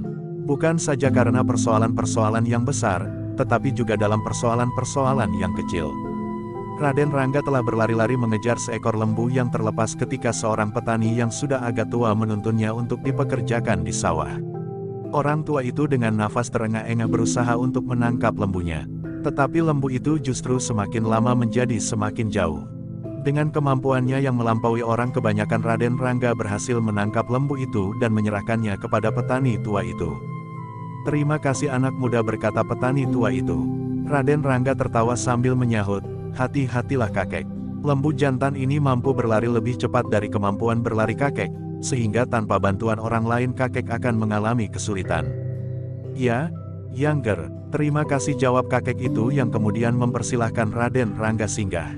"Terima kasih kakek, kami akan meneruskan perjalanan kami yang masih panjang," jawab Raden Rangga. Orang tua itu memandang kedua anak muda itu dengan kagum. Namun keduanya tidak bersedia untuk singgah. Demikianlah, maka yang dilakukan oleh Raden Rangga bahkan kadang-kadang terasa aneh. Dengan tangkas ia membawa kelenting naik tebing yang agak curam ketika ia melihat seorang perempuan tua memanjat tebing itu sambil membawa kelenting di lambungnya. Namun Raden Rangga ternyata sempat juga menolong seorang anak muda yang justru sebaya dengan dirinya dari kegarangan seekor harimau yang disangkanya sesat dan keluar dari hutan. Ketika Raden Rangga berjalan bersama Gelagah Putih menjelang senja, tiba-tiba saja ia mendengar seseorang berteriak minta tolong. Tanpa menunggu lagi maka keduanya telah meloncat ke arah suara itu. Ternyata seorang anak muda berdiri dengan tubuh gemetar, sementara seekor harimau berjalan selangkah demi selangkah mendekatinya. Raden Rangga menarik nafas dalam-dalam. Katanya kepada Gelagah Putih, "Kau tenangkan anak itu. Aku akan menyelesaikan harimau itu." Gelagah Putih pun kemudian melangkah mendekati anak muda yang ketakutan itu, sementara Raden Rangga selangkah demi selangkah mendekati harimau yang agaknya merasa heran melihat kedatangan dua orang lagi mendekatinya. "Jangan takut," berkata Gelagah Putih, "harimau itu akan segera diselesaikan." Anak muda itu masih gemetar. Tetapi bagaimana mungkin anak muda sebayanya itu akan dapat menyelesaikan seekor harimau yang garang? Meskipun demikian kehadiran kedua orang itu membuat anak muda itu menjadi sedikit tenang. Apalagi melihat sikap Gelagah Putih dan Raden Rangga yang nampaknya menganggap harimau itu tidak lebih dari seekor kambing. "Kenapa kau berada di sini?" bertanya Gelagah Putih kepada anak muda itu. Ketakutan yang sangat yang mencengkam jantungnya, membuat anak muda itu tidak segera dapat menjawab pertanyaan Gelagah Putih. Namun Gelagah Putih tidak memaksanya berbicara. Dengan lembut ia berkata, "Marilah, duduklah di sini." Anak muda itu tidak mengerti apa yang harus dilakukannya. Sementara seekor harimau dengan garang mengancam seseorang, apakah mereka akan dapat duduk dengan tenang? Bahkan kadang-kadang terbersit niatnya untuk melarikan diri. Namun masih juga timbul keraguan-raguannya. Jika orang lain yang sebaya dengan dirinya datang untuk menolongnya, apakah ia akan melarikan diri begitu saja? Kecemasan nampak membayang di wajahnya ketika ia melihat harimau itu mulai mengalihkan perhatiannya kepada Raden Rangga. Bahkan kemudian harimau itu telah mengikutinya ketika Raden Rangga bergeser ke padang perdu. "Jangan cemaskan anak itu," berkata Gelagah Putih, "ia akan menyelesaikan harimau itu atau mengusirnya masuk ke dalam hutan." Anak muda itu masih belum berkata sepatah kata pun. Mulutnya masih saja bagaikan tersumbat oleh ketakutan yang mencengkam jantungnya. Namun melihat sikap Gelagah Putih yang seakan-akan tidak menghiraukan sekali kawannya yang berhadapan dengan harimau yang mulai menggeram itu, maka anak muda itu pun menjadi semakin tenang pula. "Ia akan berbuat sebaik-baiknya untuk melindungi dirinya sendiri," berkata Gelagah Putih. Namun kemudian ia bertanya pula, "Kenapa kau berada di sini?" Anak muda itu menarik nafas dalam-dalam, seakan-akan ingin menghirup udara sebanyak-banyaknya untuk mengendapkan kegelisahannya. Namun ia masih belum menjawab. Sementara itu, Raden Rangga masih berhadapan dengan harimau yang mulai menggeram. Namun ia sama sekali tidak nampak gelisah apalagi gentar. Anak muda yang ketakutan itu ketika melihat harimau itu mulai merunduk tiba-tiba saja berdesah. Wajahnya nampak semakin tegang, matanya bagaikan tak berkedip dan kemudian dengan gagap ia berkata, "Harimau itu." Tetapi Gelagah Putih masih tetap tenang. Ditepuknya bahu anak muda itu sambil berkata, "Jangan gelisah. Tenang sajalah. Harimau itu akan menjadi jinak seperti seekor kucing." "Bagaimana mungkin?" desis anak muda itu. Sementara itu ia melihat harimau itu sama sekali tidak menjadi jinak. Dalam keremangan senja ia melihat harimau itu merunduk sambil mengaum. Tetapi Gelagah Putih justru berkata, "Kita menonton satu permainan yang menarik." Anak muda itu tidak tahu apa yang sebenarnya dilihat dan didengar dari mulut Gelagah Putih. Satu penglihatan yang mengerikan namun didengarnya nada yang tenang dan sama sekali tidak mengandung kegelisahan, sehingga dengan demikian, apa yang ditangkap oleh matanya berlawanan dengan apa yang didengarnya oleh telinganya. Namun dalam pada itu, Raden Rangga telah bersiap menghadapi segala kemungkinan. Dengan serta-merta ia telah menarik tongkat yang terselip di punggungnya. Demikian harimau itu meloncat menerkamnya, maka Raden Rangga telah melenting menghindar. Kemudian diayunkannya tongkatnya dan dipukulnya harimau itu pada punggungnya. Terdengar harimau itu mengaum keras sekali. Kemudian meloncat dan jatuh berguling-guling. Seolah-olah harimau itu menjadi kesakitan yang parah. Sejenak kemudian harimau itu berhasil bangkit. Namun nampaknya menjadi ragu-ragu. Perlahan-lahan harimau itu berjalan mengitari Raden Rangga. Tetapi harimau itu tidak lagi nampak terlalu garang. "Nah, kau lihat," berkata Gelagah Putih, "harimau itu mulai menjadi jinak." Sementara itu Raden Rangga lah yang melangkah mendekat. Tongkatnya terjulur lurus ke depan. Sementara itu harimau itu pun kemudian berhenti sambil menggeram. Tiba-tiba saja harimau itu meloncat pendek menerkam Raden Rangga yang semakin dekat. Sekali lagi Raden Rangga meloncat. Dan sekali lagi Raden Rangga mengayunkan tongkatnya mengenai tengkuk harimau itu. Anak muda yang berada di sisi Gelagah Putih terkejut. Harimau itu melonjak sambil meraung kesakitan. Kemudian jatuh berguling-guling. Baru sesaat kemudian harimau itu pun berhasil bangkit meskipun terhuyung-huyung, namun dengan ketakutan harimau itu berlari masuk ke dalam hutan. Anak itu terkenal sebagai seorang pembunuh harimau, desis Gelagah Putih, tetapi aku yakin bahwa ia tidak lagi ingin membunuh. Anak muda yang ketakutan itu masih gemetar, tetapi ia melihat anak muda yang membawa tongkat itu kemudian melangkah mendekatinya. "Nah, kau percaya bahwa harimau itu akan menjadi jinak seperti kucing?" bertanya Gelagah Putih. Anak muda itu tidak menjawab. Sementara itu Raden Rangga pun melangkah semakin dekat. Sambil tersenyum ia berkata kepada Gelagah Putih, "Aku berhasil menahan diri untuk tidak membunuhnya." "Aku sudah mengira," berkata Gelagah Putih, "Raden sudah mampu berbuat demikian." Raden Rangga tertawa, namun kemudian ia pun bertanya kepada anak muda itu, "Kenapa kau berada di sini menjelang senja?"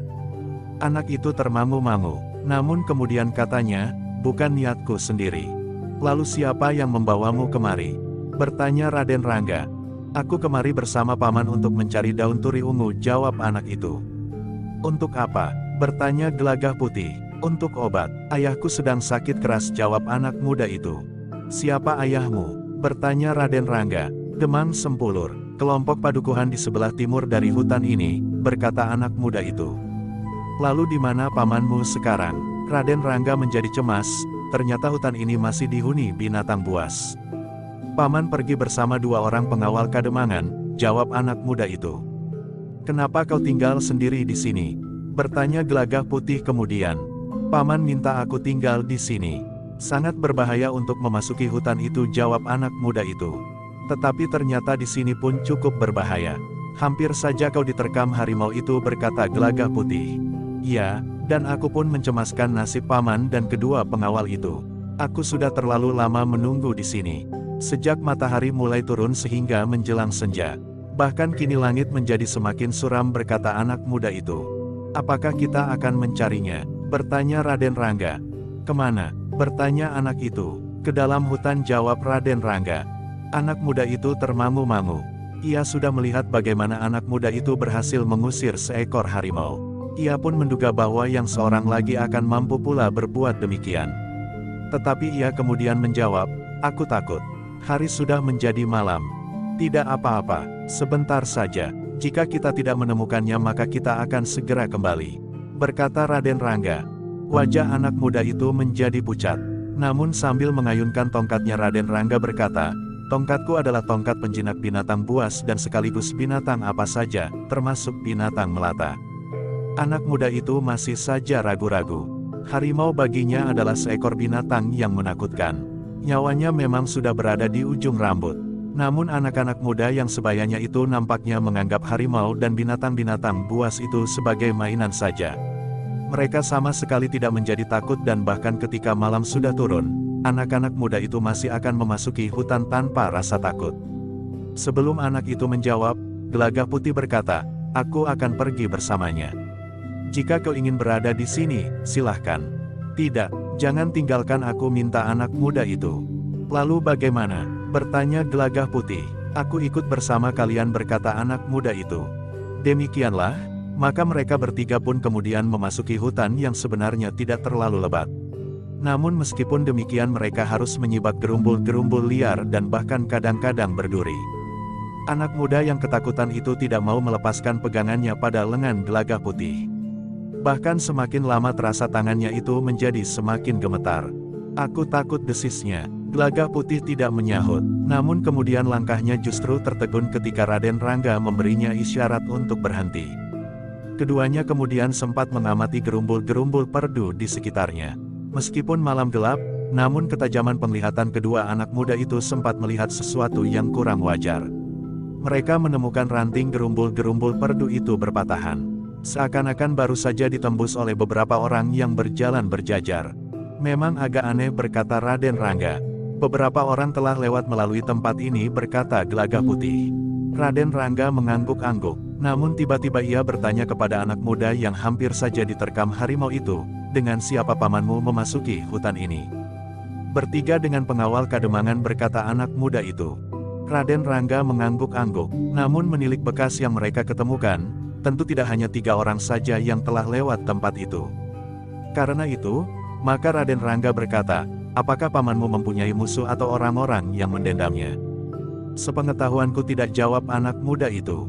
Namun bekas yang nampak tentu bukan bekas perkelahian antara ketiga orang itu melawan seekor harimau. Karena itu, maka mereka pun telah tertarik untuk memasuki hutan itu lebih dalam. Namun ternyata anak muda itu menjadi semakin ketakutan. Kita kembali saja, ajaknya, di dalam hutan gelap sekali. Aku tidak melihat sesuatu. Raden Rangga dan Gelagah Putih akhirnya menjadi kasihan juga terhadap anak muda itu. Dengan penglihatan wajarnya, maka hutan itu tentu terasa sangat gelap. Apalagi untuk melihat bekas beberapa orang yang lewat pada ranting-ranting perdu yang patah. Sedangkan untuk melihat Gelagah Putih yang dipeganginya saja rasa-rasanya anak muda itu tidak mampu lagi. Demikianlah maka mereka bertiga pun kemudian telah keluar lagi dari hutan yang dianggap terlalu pepat oleh anak muda itu. Demikian mereka menguak gerumbul terakhir dan keluar dari hutan itu, maka rasa-rasanya anak muda itu mampu bernafas lagi. Ketika ia menengadahkan wajahnya, maka nampak bintang berhamburan di langit yang tanpa batas. Namun dalam pada itu, maka mereka bertiga terkejut ketika mereka mendengar suara beberapa orang yang datang ke tempat itu. Dengan serta-merta Gelagah Putih telah menarik anak muda itu surut dan kembali memasuki gerumbul perdu di pinggir hutan itu. Ses-desis Gelagah Putih, diamlah. Aku mendengar suara beberapa orang datang. Sebenarnya lah suara orang-orang itu pun menjadi semakin jelas. Beberapa orang muncul dari kegelapan malam mendekati hutan itu. Seorang di antara mereka pun kemudian memandang berkeliling sambil berkata, anak itu tentu sudah diterkam harimau. Kita berhasil menggiring harimau itu sehingga harimau itu menemukan anak itu. Tidak seorang pun yang menjawab. Sementara orang itu berkata, baiklah. Kita akan pulang. Kita akan melaporkan bahwa kita tidak menemukan anak itu lagi. Ingat, yang pergi bersamaku hanya 2 di antara kalian semua. Besok kita akan mencari anak itu masuk ke dalam hutan. Mudah-mudahan kita menemukan bangkainya di koyak-koyak harimau liar itu, sehingga tidak menimbulkan kesan yang lain kecuali kecelakaan. Wajah Raden Rangga dan Gelagah Putih menjadi tegang. Sementara Gelagah Putih berbisik, siapakah orang-orang itu? Paman, desis anak itu. Tetapi suaranya agak terlalu keras diucapkan, sehingga ternyata yang disebutnya paman itu mendengarnya. Aku mendengar suara seseorang, berkata orang itu. Gelagah Putih dan Raden Rangga saling berpandangan. Terdengar Raden Rangga berdesis, tajam juga telinga orang itu. Gelagah Putih tidak menjawab, namun orang yang datang itulah yang berteriak, "Hei, siapa kalian?" "Harimau," jawab Raden Rangga. Jawaban itu membuat jantung orang itu berdebar semakin cepat. Dengan serta-merta ia melangkah mendekat sambil berteriak, "Keluar kalian dari persembunyian itu." Raden Rangga dan Gelagah Putih tidak menunggu lebih lama. Mereka pun kemudian mengajak anak muda itu untuk keluar dari persembunyian mereka. Orang-orang itu menjadi tegang, lebih-lebih orang yang disebut paman oleh anak muda itu. "Anak Demang Sempulur, kau," desis pamannya. Anak muda itu menggeretakkan giginya. Dengan suara bergetar ia berkata, "Jadi sengaja paman meninggalkan aku untuk dimakan harimau. Bahkan pamanlah yang telah menggiring harimau itu kemari." Pamannya termangu-mangu sejenak, namun kemudian jawabnya, "Baiklah, aku berterus terang. Kau tentu sudah mendengar pembicaraanku dengan orang-orangku." Orang itu berhenti sejenak, lalu, "Aku memang sudah menyiapkan perangkap bagimu. Aku sudah menyiapkan seekor harimau yang akan menerkammu. Tetapi ternyata kau selamat, sehingga kau masih tetap hidup. Tetapi kami akan menyelesaikan kalian semuanya di sini. 3 orang sekaligus. Tetapi kenapa kau akan membinasakan kemanakanmu sendiri?" bertanya Raden Rangga. "Siapa kau?" bertanya orang itu. "Kami berdua adalah kawan-kawan kemanakanmu. Kebetulan kami menemukan kemanakanmu itu sendiri di sini menunggumu yang sedang mencari obat buat ayahnya, Ki Demang Sempulur," jawab Raden Rangga. "Persetan," geram orang itu, "kenapa harimau itu tidak menerkam kalian bertiga?" "Kau belum menjawab pertanyaanku," berkata Raden Rangga. Orang itu menggeram, namun kemudian katanya, "Baiklah. Aku akan berterus terang, agar kalian tidak mati dengan kecewa." Ia berhenti sejenak, lalu, "Sebagaimana kau ketahui, aku adalah saudara muda ayahmu. Sekarang ayahmu sakit keras, tidak ada obat yang dapat menyembuhkannya lagi. Jika ayahmu mati, maka kau adalah satu-satunya ahli warisnya. Tetapi jika kau tidak ada, maka akulah waris satu-satunya ayahmu itu, karena aku adalah satu-satunya saudaranya." "Gila," teriak anak muda itu, "jadi paman ingin membunuh aku karena warisan itu?" "Ya, jangan mengeluh atas nasibmu yang buruk. Kau akan mati dan kedua orang kawanmu itu pun akan mati, agar mereka tidak dapat membuka rahasia ini kepada siapapun juga," berkata orang itu. Anak muda itu termangu-mangu sejenak. Namun tiba-tiba ia mulai merengek, "Jangan bunuh aku paman. Ambil apa saja yang paman kehendaki. Aku bukan orang dungu. Jika kau bertiga belum mati, maka setiap saat rahasiaku dapat terbongkar," berkata orang itu.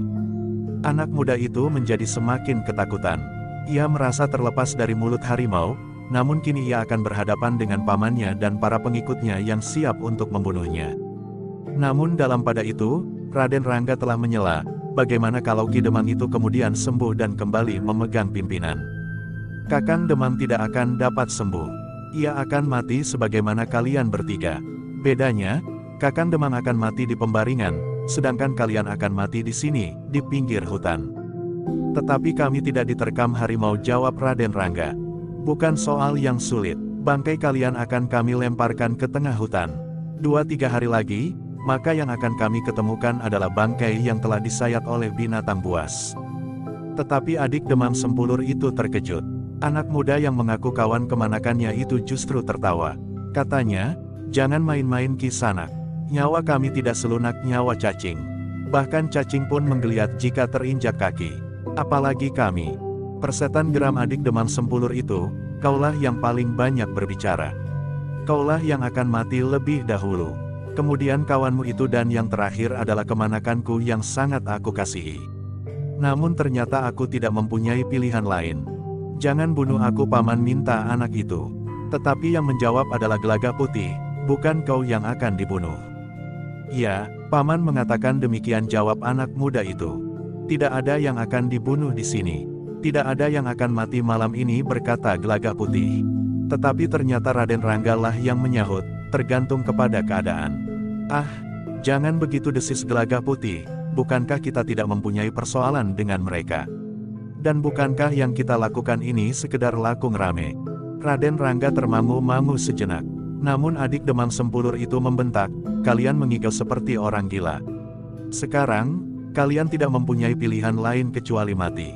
Namun aku masih mempunyai belas kasihan kepada kalian, bahwa kami akan mempergunakan cara yang paling baik untuk melakukannya. Tusukan langsung ke jantung adalah cara yang paling terhormat yang dapat aku lakukan sekarang." "Setuju," jawab Raden Rangga. "Apa maksudmu?" bertanya adik Demam Sempulur itu. "Aku akan menikam dadamu di arah jantung. Kau akan mati, dan semua persoalan akan selesai. Ki Demang itu pun akan sembuh karena kaulah yang memperberat sakitnya dengan sejenis racun yang lunak," berkata Raden Rangga kemudian. "Dengan demikian maka Ki Demang akan mati perlahan-lahan. Sementara kau membunuh anaknya yang akan menggantikannya. He, bukankah itu laku biadab yang pantas dihukum mati?" "Ya," Gelagah Putih menyahut, "kalau semua itu sudah terjadi, bagiku nilainya tidak berbeda, tetapi di dalam hatinya telah tumbuh keinginan untuk melakukannya.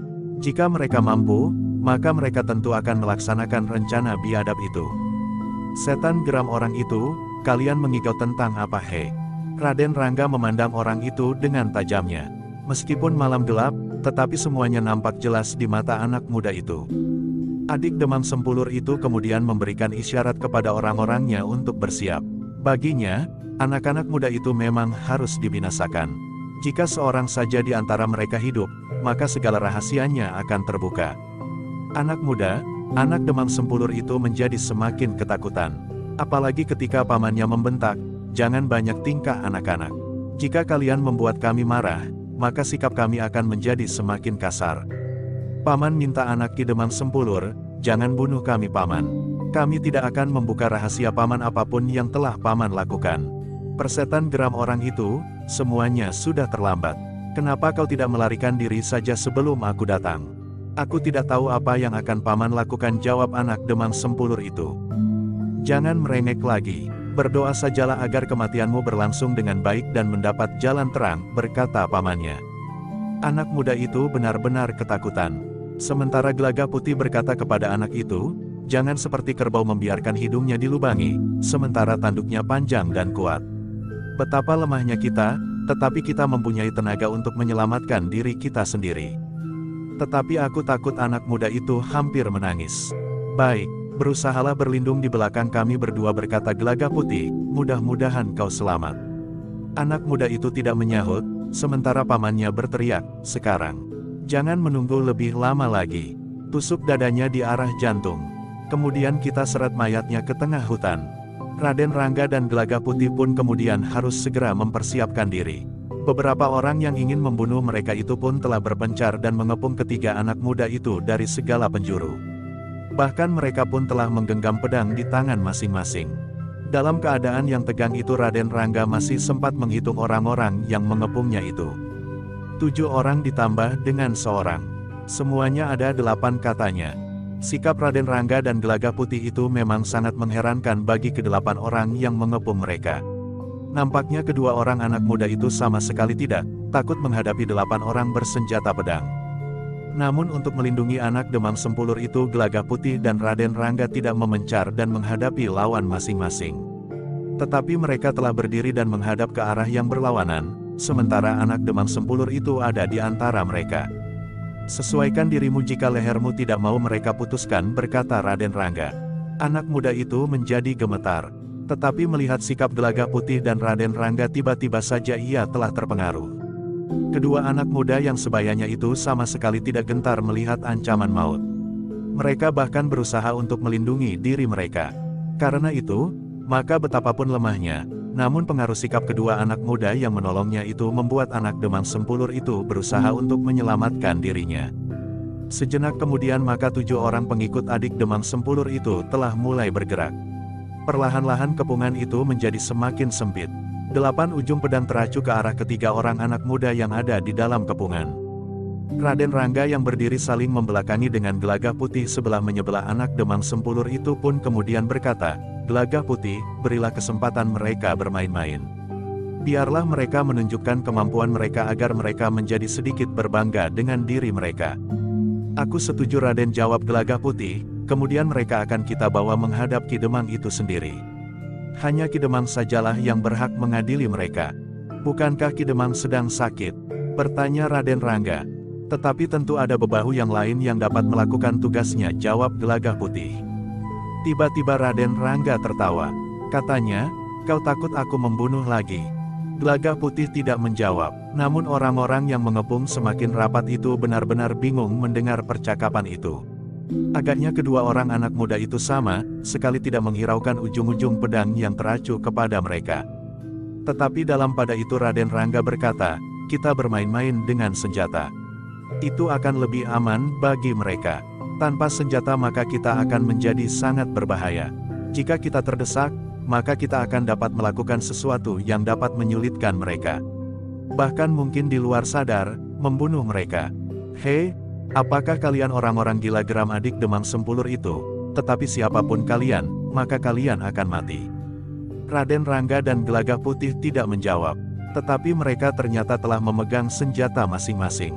Raden Rangga telah menggenggam tongkatnya sementara Gelaga Putih telah mengurai ikat pinggangnya. Dengan senjata mereka itulah, maka Raden Rangga dan Gelaga Putih telah bertempur melawan 8 orang.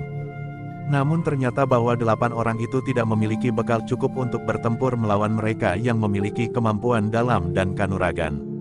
Karena itu, maka mereka bukan orang-orang yang berbahaya bagi Raden Rangga dan Gelaga Putih. Tetapi justru sebaliknya bagi anak demam sempulur yang ketakutan itu. Karena itulah maka Raden Rangga dan Gelaga Putih harus berusaha untuk melindunginya. Apalagi anak muda itu sendiri agaknya tidak mampu berbuat sesuatu bagi dirinya sendiri. Ketika pertempuran menjadi semakin seru, anak itu menjadi gemetar dan bahkan seolah-olah telah kehilangan kemampuan untuk menguasai dirinya sendiri.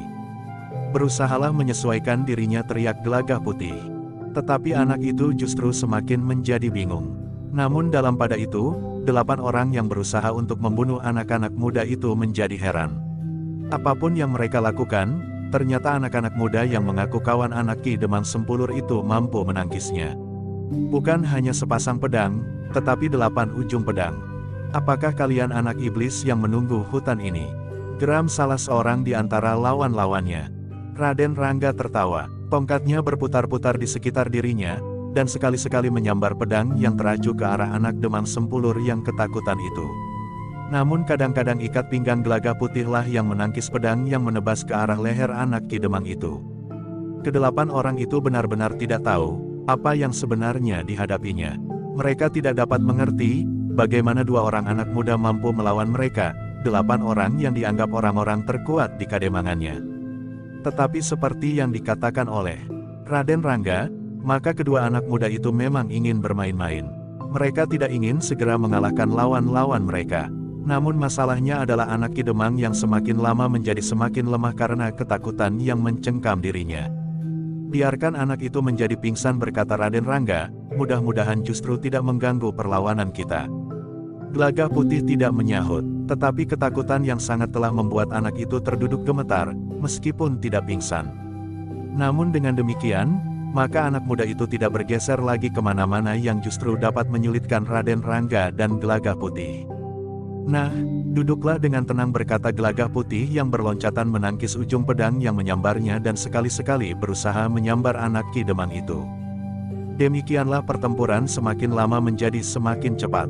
Bagi ke-8 orang itu, maka pertempuran pun terasa menjadi semakin sengit. Mereka berusaha untuk mempercepat tata gerak mereka. Berganti-ganti mereka menyerang dari segala penjuru.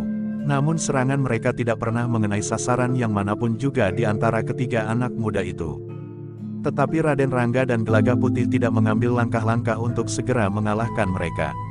Keduanya seakan-akan sekedar bertahan dan melindungi anak Demang Sempulur itu. Kemarahan adik Ki Demang itu pun semakin menjadi-jadi. Dikerahkannya segenap kemampuannya, namun ke-8 orang itu sama sekali tidak dapat menembus perisai putaran senjata Raden Rangga dan Gelagah Putih. Anak setan, geram adik Ki Demang, dari mana kalian mendapatkan ilmu sehingga kalian dapat bertahan sekian lama? Raden Ranggalah yang menyahut, kaulah anak setan yang sudah sampai hati berusaha membunuh kemenakan sendiri, kakak sendiri dan orang-orang lain yang dianggapnya akan membuka rahasiamu. Jika bukan orang berhati setan, maka kau tentu tidak akan membuat rencana yang begitu gila. Persetan, geram adik Ki Demang, mengigaulah. Sebentar lagi kau akan mati. Raden Rangga tertawa, katanya, jangan main-main dengan nyawa. Urungkan niatmu membunuh, agar tidak mendorongku untuk membunuh pula. Anak iblis adik Ki Demang itu pun kemudian menyerang dengan garangnya. Namun serangan-serangannya kandas di tongkat pringgading Raden Rangga. Keheranan yang sangat memang mencengkam jantungnya. Ketika adik Ki Demang itu mengayunkan pedangnya sepenuh tenaga, maka pedangnya telah membentur pringgading di tangan anak yang justru masih sangat muda itu. Namun pedangnya lah yang mental seakan-akan telah menghantam sekeping baja pilihan. Tongkat itu tentu tongkat tukang sihir, berkata adik Ki Demang itu di dalam hatinya. Namun ia melihat bahwa pedang seorang pengikutnya yang tajam berkilat-kilat ternyata tidak mampu menebas putus ikat pinggang anak muda yang lain yang tentu terbuat dari kulit, karena lentur. Bukan dari kepingan baja. Demikianlah pertempuran berjalan terus. Ke-8 orang itu sekali-sekali telah berputar untuk menyesuaikan diri dan berusaha untuk mencoba lawan yang lain. Namun usaha mereka tidak pernah berhasil. Dalam pada itu, ketika keringat semakin terperas dari tubuh mereka, maka mulailah tenaga ke-8 orang itu menjadi susut. Meskipun perlahan-lahan, tetapi mulai terasa. Sementara kedua orang anak muda yang mempergunakan senjata aneh itu masih tetap segar dan seolah-olah sama sekali tidak terpengaruh oleh serangan-serangan ke-8 orang lawannya. Menyadari hal itu, maka adik Ki Demang pun berteriak nyaring, cepat binasakan mereka. Tidak seorang pun yang membantah. Semuanya memang berniat demikian, tetapi ternyata kemampuan mereka sangat terbatas dibandingkan dengan kedua orang anak muda yang mengaku kawan dari anak Ki Demang Sempulur itu. Dengan demikian, maka apapun yang mereka lakukan, maka orang-orang itu sama sekali tidak mampu menyentuh tubuh kedua anak muda yang bersenjata tongkat dan ikat pinggang itu. Bahkan mereka pun tidak berhasil melukai dan apalagi membunuh anak Demang Sempulur itu. Betapapun mereka berusaha, tetapi kedua anak muda itu mampu melawannya, bahkan seperti laku anak-anak muda yang sedang bermain-main. Seorang di antara mereka mengayunkan tongkatnya seperti mengayunkan lidi, namun setiap benturan membuat senjata lawannya hampir terpental.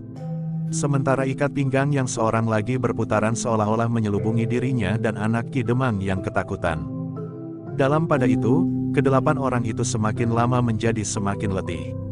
Mereka telah mengerahkan segenap tenaga dan kemampuan mereka.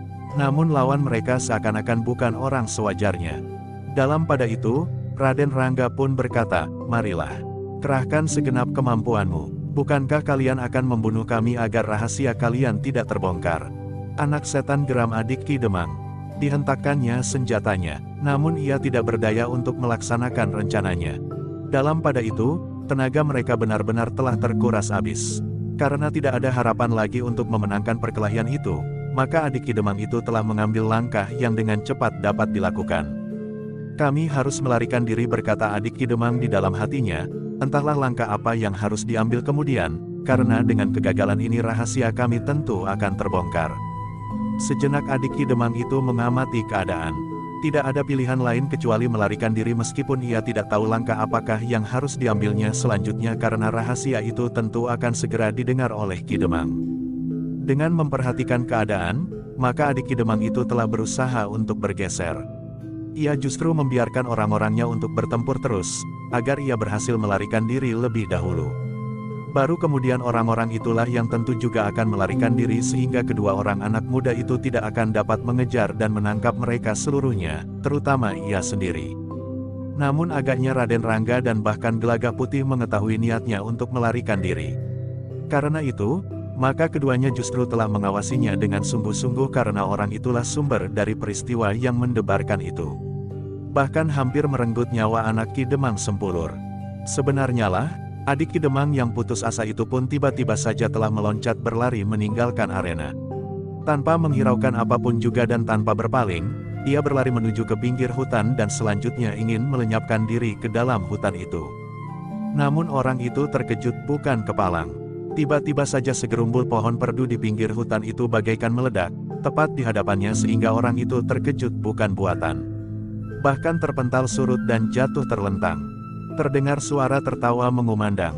Bersamaan dengan itu beberapa orang pengikut adik Ki Demang itu pun terlempar jatuh. Mereka benar-benar sudah tidak berdaya lagi. Bahkan untuk melarikan diri sekalipun. Yang tersisa tidak mampu lagi untuk berbuat sesuatu, selain terduduk sambil terengah-engah. Tiba-tiba saja segala persendian mereka bagaikan telah terlepas yang satu dengan yang lain. "Awasi anak itu," berkata Raden Rangga, "aku akan mengurusi orang itu."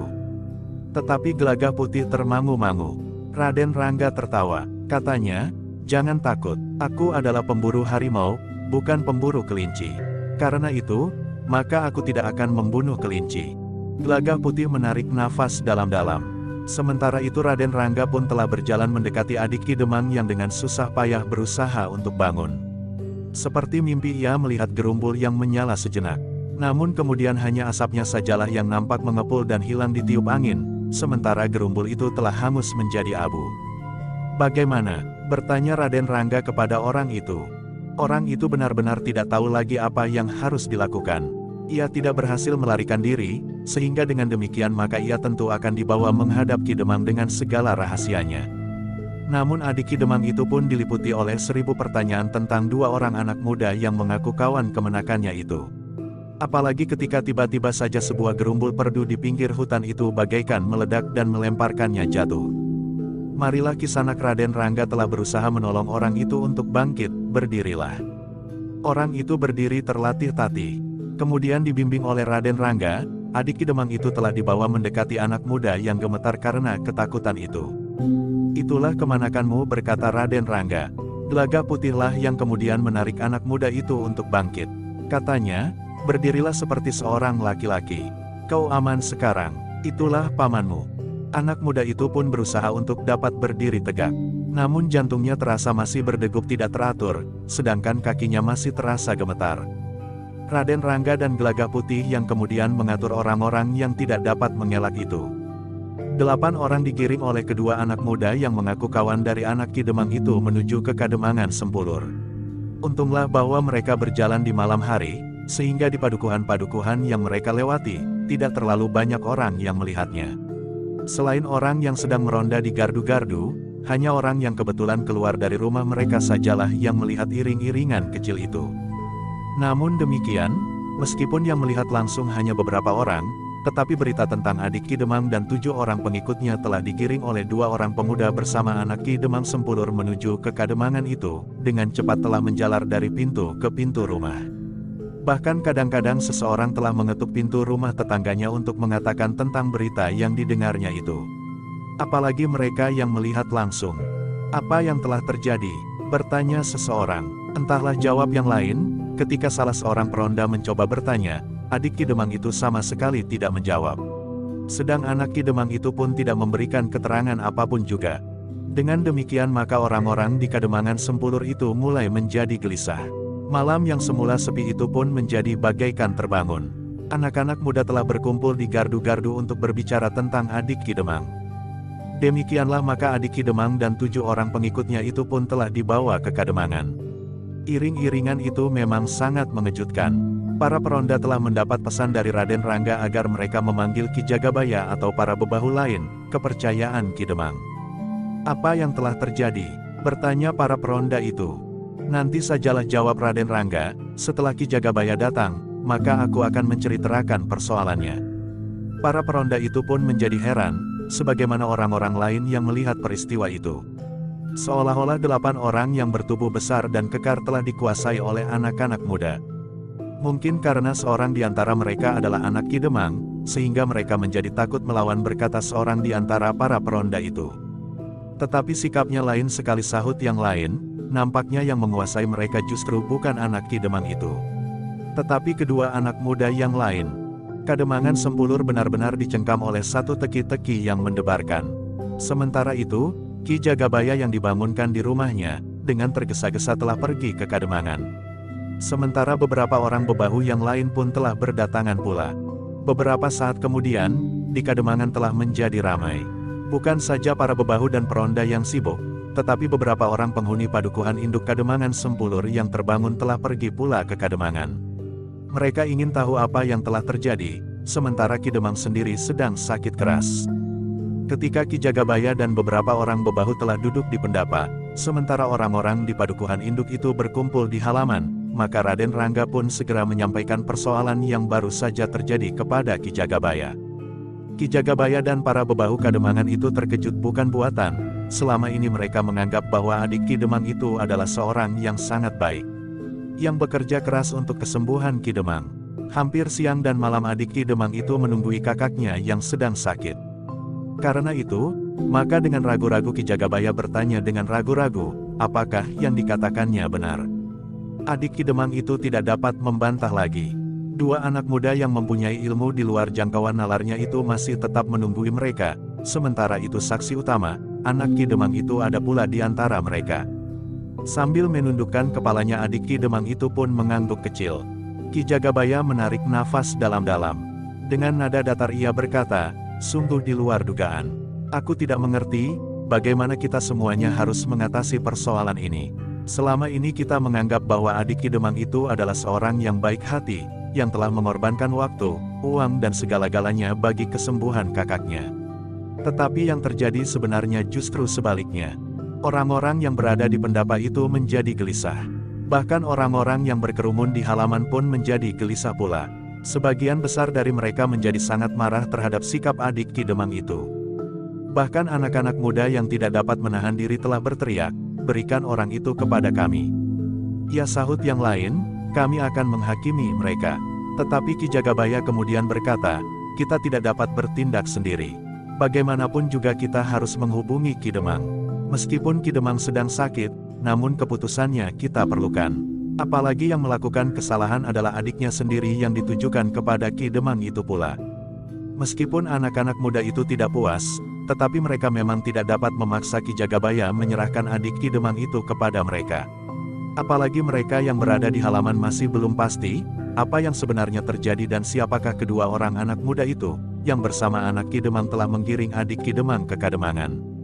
Karena itu, maka Ki Jagabaya pun telah minta kepada para bebahu yang lain untuk mengawasi adik Ki Demang itu serta orang-orang Kademangan yang marah. Ia sendiri akan berusaha untuk menemui Ki Demang yang sedang sakit. Namun ternyata Ki Jagabaya telah minta agar anak Ki Demang itu menyertainya untuk memberikan penjelasan-penjelasan tentang peristiwa yang menimpa dirinya. Anak Ki Demang itu memandang Raden Rangga dan Gelaga Putih berganti-ganti, seakan-akan minta pertimbangannya, apakah ia akan ikut menemui ayahnya atau tidak. Hampir berbareng Raden Rangga dan Gelaga Putih mengangguk kecil, sehingga anak muda itu pun kemudian bersama Ki Jagabaya menghadap ayahnya yang sedang sakit. Dalam pada itu, Ki Demang terbaring di dalam biliknya ditunggui oleh Nyi Demang dan beberapa orang lain. Meskipun ingatan Ki Demang masih utuh dan masih cukup cerah, namun tubuhnya nampaknya menjadi sangat lemah. Seakan-akan untuk bangkit dan duduk pun rasa-rasanya sudah tidak sanggup lagi. Hanya dalam keadaan yang terpaksa dan penting sekali sajalah Ki Demang bangkit dan duduk di bibir ambennya dijagai oleh Nyi Demang atau orang lain. Orang yang terbiasa menunggui Ki Demang selain Nyi Demang adalah adiknya. Adiknya itulah yang berbuat segala-segalanya. Tanpa mengenal lelah, adiknya telah berusaha untuk mencari kesembuhan dari Ki Demang. Siang malam, jika ia mendengar seorang yang memiliki kemampuan pengobatan, maka ia telah pergi menemuinya. Namun ternyata sesuatu telah terjadi dengan adik Ki Demang itu. Ki Jagabaya yang datang bersama anak Ki Demang ke bilik itu telah menarik perhatian dari orang-orang yang menungguinya. Namun dengan berat hati Ki Jagabaya minta agar orang-orang lain keluar dari bilik itu. Ia dan anak Ki Demang itu akan memberikan laporan khusus kepada Ki Demang tentang keadaannya. Apakah aku tidak boleh mendengarkannya? Bertanya Nyi Demang. Ki Jagabaya termangu-mangu sejenak. Namun kemudian katanya, nanti saja Nyi Demang akan mendapat pemberitahuan yang khusus tentang hal ini. Nyi Demang memang menjadi heran. Namun Ki Demang pun berkata, baiklah Nyi, biarlah Ki Jagabaya menyampaikan persoalannya lebih dahulu. Nyi Demang tidak membantah. Ia pun kemudian meninggalkan Ki Demang yang terbaring di biliknya. Sepeninggal orang-orang yang menungguinya, maka Ki Jagabaya pun telah mendekati Ki Demang sambil berkata, Ki Demang, kami minta maaf, bahwa justru dalam keadaan seperti ini kami akan menyampaikan persoalan yang cukup berat. Tetapi kami berharap bahwa untuk selanjutnya persoalannya menjadi jelas bagi Ki Demang dapat mengambil langkah-langkah untuk mengatasinya. Ki Demang yang sakit itu mengerutkan keningnya. Dengan wajah yang berkerut ia mendengarkan keterangan Ki Jagabaya. Namun ketika ia akan bangkit dan duduk, Ki Jagabaya mencegahnya. Silahkan berbaring saja Ki Demang. Kesehatan Ki Demang memang sedang terganggu, berkata Ki Jagabaya. Ki Demang menarik nafas dalam-dalam. Namun kemudian katanya, apakah sebenarnya yang ingin kau katakan? Satu hal yang tidak terduga sama sekali telah terjadi pada putra Ki Demang. Putra Ki Demang ini sudah bukan anak-anak lagi. Ia akan dapat bercerita tentang dirinya dan tentang sesuatu yang bersangkut paut dengan kesehatan Ki Demang. Ki Demang memandangi anak laki-lakinya. Kemudian dengan nada lemah ia berkata, katakanlah, apa yang telah terjadi? Anak Ki Demang itu memang menjadi ragu-ragu. Tetapi Ki Jagabaya berkata, sebaiknya Ki Demang segera mengetahui segala-galanya. Memang mungkin mengejutkan, namun kemudian segalanya tentu akan menjadi lebih baik. Kau membuat aku berdebar-debar Ki Jagabaya berkata Ki Demang. Mungkin memang mendebarkan Ki Demang. Tetapi aku minta Ki Demang dapat mempertimbangkan dengan sebaik-baiknya. Dan Ki Demang justru harus merasa beruntung, bahwa hal itu dapat segera diketahui sekarang. Jika terlambat sepekan saja, maka segalanya tentu akan lain jadinya. Dan kita semuanya hanya akan dapat menyesal, atau tidak tahu sama sekali tentang apa yang sebenarnya terjadi. Baiklah Ki Jagabaya berkata Ki Demang, aku menyadari, bahwa untuk mendengarkannya cerita anakku, maka aku harus mempersiapkan batinku sebaik-baiknya. Ki Jagabaya mengangguk kecil, lalu katanya, nah, ceritakanlah tentang peristiwa yang kau alami. Jangan ada yang terlampaui sehingga semuanya akan menjadi jelas. Anak Ki Demang itu termangu-mangu sejenak. Namun ia pun kemudian mulai bercerita tentang dirinya. Dari permulaan sampai dengan saat ia menghadap ayahnya itu. Tidak ada persoalan yang terlampaui meskipun segalanya diceritakannya dengan singkat. Ki Demang memang terkejut, namun sebelumnya ia sudah menyiapkan diri untuk mendengar cerita yang mengejutkan, sehingga karena itu, maka Ki Demang masih mampu mengatur perasaannya yang bergejolak. Sambil menarik nafas dalam-dalam ia bertanya kepada anaknya setelah ia selesai bercerita, apakah kau sudah mengalami semua itu atau kau baru menduga akan terjadi peristiwa seperti itu? Aku sudah mengalaminya ayah. Dua orang anak muda yang menolongku itu sekarang ada di sini. Mereka memiliki kemampuan dan ilmu yang tidak dapat disebut dan digambarkan dengan kata-kata. Apakah aku dapat bertemu dengan mereka? Berkata Ki Demang. Tentu ayah. Mereka berada di pendapa, jawab anaknya. Ki Demang menarik nafas dalam-dalam. Namun kesehatannya memang terasa semakin menurun pada hari-hari terakhir. Ternyata bahwa obat yang selalu diminumnya, bukannya dapat menyembuhkannya, tetapi justru membuat sakitnya bertambah parah. Dalam pada itu maka anaknya pun berkata, apakah kedua anak muda itu diperkenankan masuk kemari ayah? Anak-anak muda itu akan dapat memberikan beberapa keterangan yang barangkali ayah perlukan. Ki Demang menarik nafas dalam-dalam. Dipandanginya Ki Jagabaya sejenak, kemudian ia pun bertanya dengan nada rendah, apakah anak-anak itu baik jika mereka masuk ke dalam bilik ini? Ki Jagabaya termangu-mangu sejenak. Namun kemudian katanya, aku kira ada juga baiknya anak-anak itu dapat langsung berbicara dengan Ki Demang. Baiklah berkata Ki Demang, bawalah mereka kemari. Sebelum Ki Jagabaya bangkit dan melangkah keluar, anak Ki Demang sudah lebih dahulu menghambur keluar untuk memanggil Raden Rangga dan Gelagah Putih. Namun Ki Jagabaya pun kemudian menyusulnya. Ia harus mengawasi adik Ki Demang itu agar tidak berusaha untuk melarikan diri karena banyak persoalan yang harus diselesaikan dengannya. Sementara itu, maka anak Ki Demang telah mengajak Raden Rangga dan Gelagah Putih untuk menemui ayahnya. Karena kedua anak muda itu ragu-ragu, maka Ki Jagabaya yang kemudian keluar dari bilik Ki Demang telah mengangguk sambil berkata, masuklah. Ki Demang ingin berbicara dengan kalian. Raden Rangga dan Gelagah Putih pun kemudian mengikuti anak Ki Demang itu masuk ke dalam biliknya. Kedua anak muda itu melihat bahwa Ki Demang memang nampak sangat lemah. Perlahan-lahan adiknya memang telah berusaha membunuhnya dengan obat-obat yang diberikannya, yang sama sekali bukan untuk menyembuhkannya. Anak-anak muda berkata Ki Demang dengan suara lemah, aku telah mendengar cerita tentang anakku. Anakku juga telah bercerita siapakah sebenarnya yang telah membuat diriku menjadi sakit-sakitan seperti ini. Namun agaknya segalanya sudah terlambat. Aku sudah menjadi terlalu lemah dan barangkali aku benar-benar akan mati. Raden Rangga menggeleng. Katanya, tidak Ki Demang. Meskipun tidak dengan serta-merta, namun aku berharap bahwa ada obat yang dapat menyembuhkan Ki Demang. Keadaanku sudah sangat lemah berkata Ki Demang. Tetapi menurut pendapatku, belum terlambat. Barangkali Ki Demang dapat mencoba menyembuhkan sakit Ki Demang melalui beberapa jenis obat. Namun yang utama, Ki Demang harus menawarkan racun yang sudah ada di dalam tubuh Ki Demang. Racun itu adalah racun yang lemah, tetapi cukup berbahaya. Perlahan-lahan racun itu merusakkan jaringan tubuh Ki Demang, sehingga tubuh Ki Demang menjadi sangat parah seperti sekarang ini.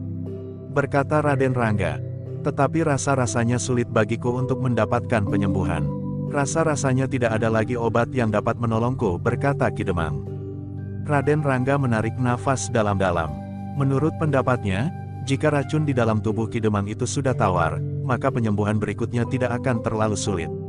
Sekedar untuk memulihkan kekuatannya dan memperbaiki jaringan tubuhnya yang rusak. Karena itu, maka Raden Rangga pun telah mengambil obat penawar racun yang dibawanya. Katanya, Ki Demang, aku mempunyai obat penawar racun. Mudah-mudahan akan dapat menolong Ki Demang menawarkan racun di dalam tubuh Ki Demang. Selanjutnya, akan dapat diusahakan pengobatan sewajarnya atas keadaan tubuh Ki Demang yang lemah itu. Ki Demang mengerutkan keningnya, namun kemudian katanya, aku sudah tidak berharap untuk dapat sembuh. Karena itu, maka apapun yang sebaiknya aku lakukan akan aku lakukan. Jika benar-benar aku dapat sembuh, itu adalah karena satu keajaiban. Berdoalah kepada Yang Maha Tinggi berkata Raden Rangga, jika hal itu dapat disebut keajaiban, maka keajaiban itu datangnya dari Yang Maha Agung pula. Ki Demang mengangguk kecil. Kepada anak Ki Demang itu Raden Rangga minta disediakan air bersih semangkuk kecil untuk mencairkan obatnya yang berupa serbuk. Kemudian obat itu telah diberikan kepada Ki Demang untuk diminum. Tidak terasa akibat apapun juga pada tubuh Ki Demang. Namun Raden Rangga berkata, mudah-mudahan racun di dalam tubuh Ki Demang menjadi tawar dan tidak lagi merusak perlahan-lahan.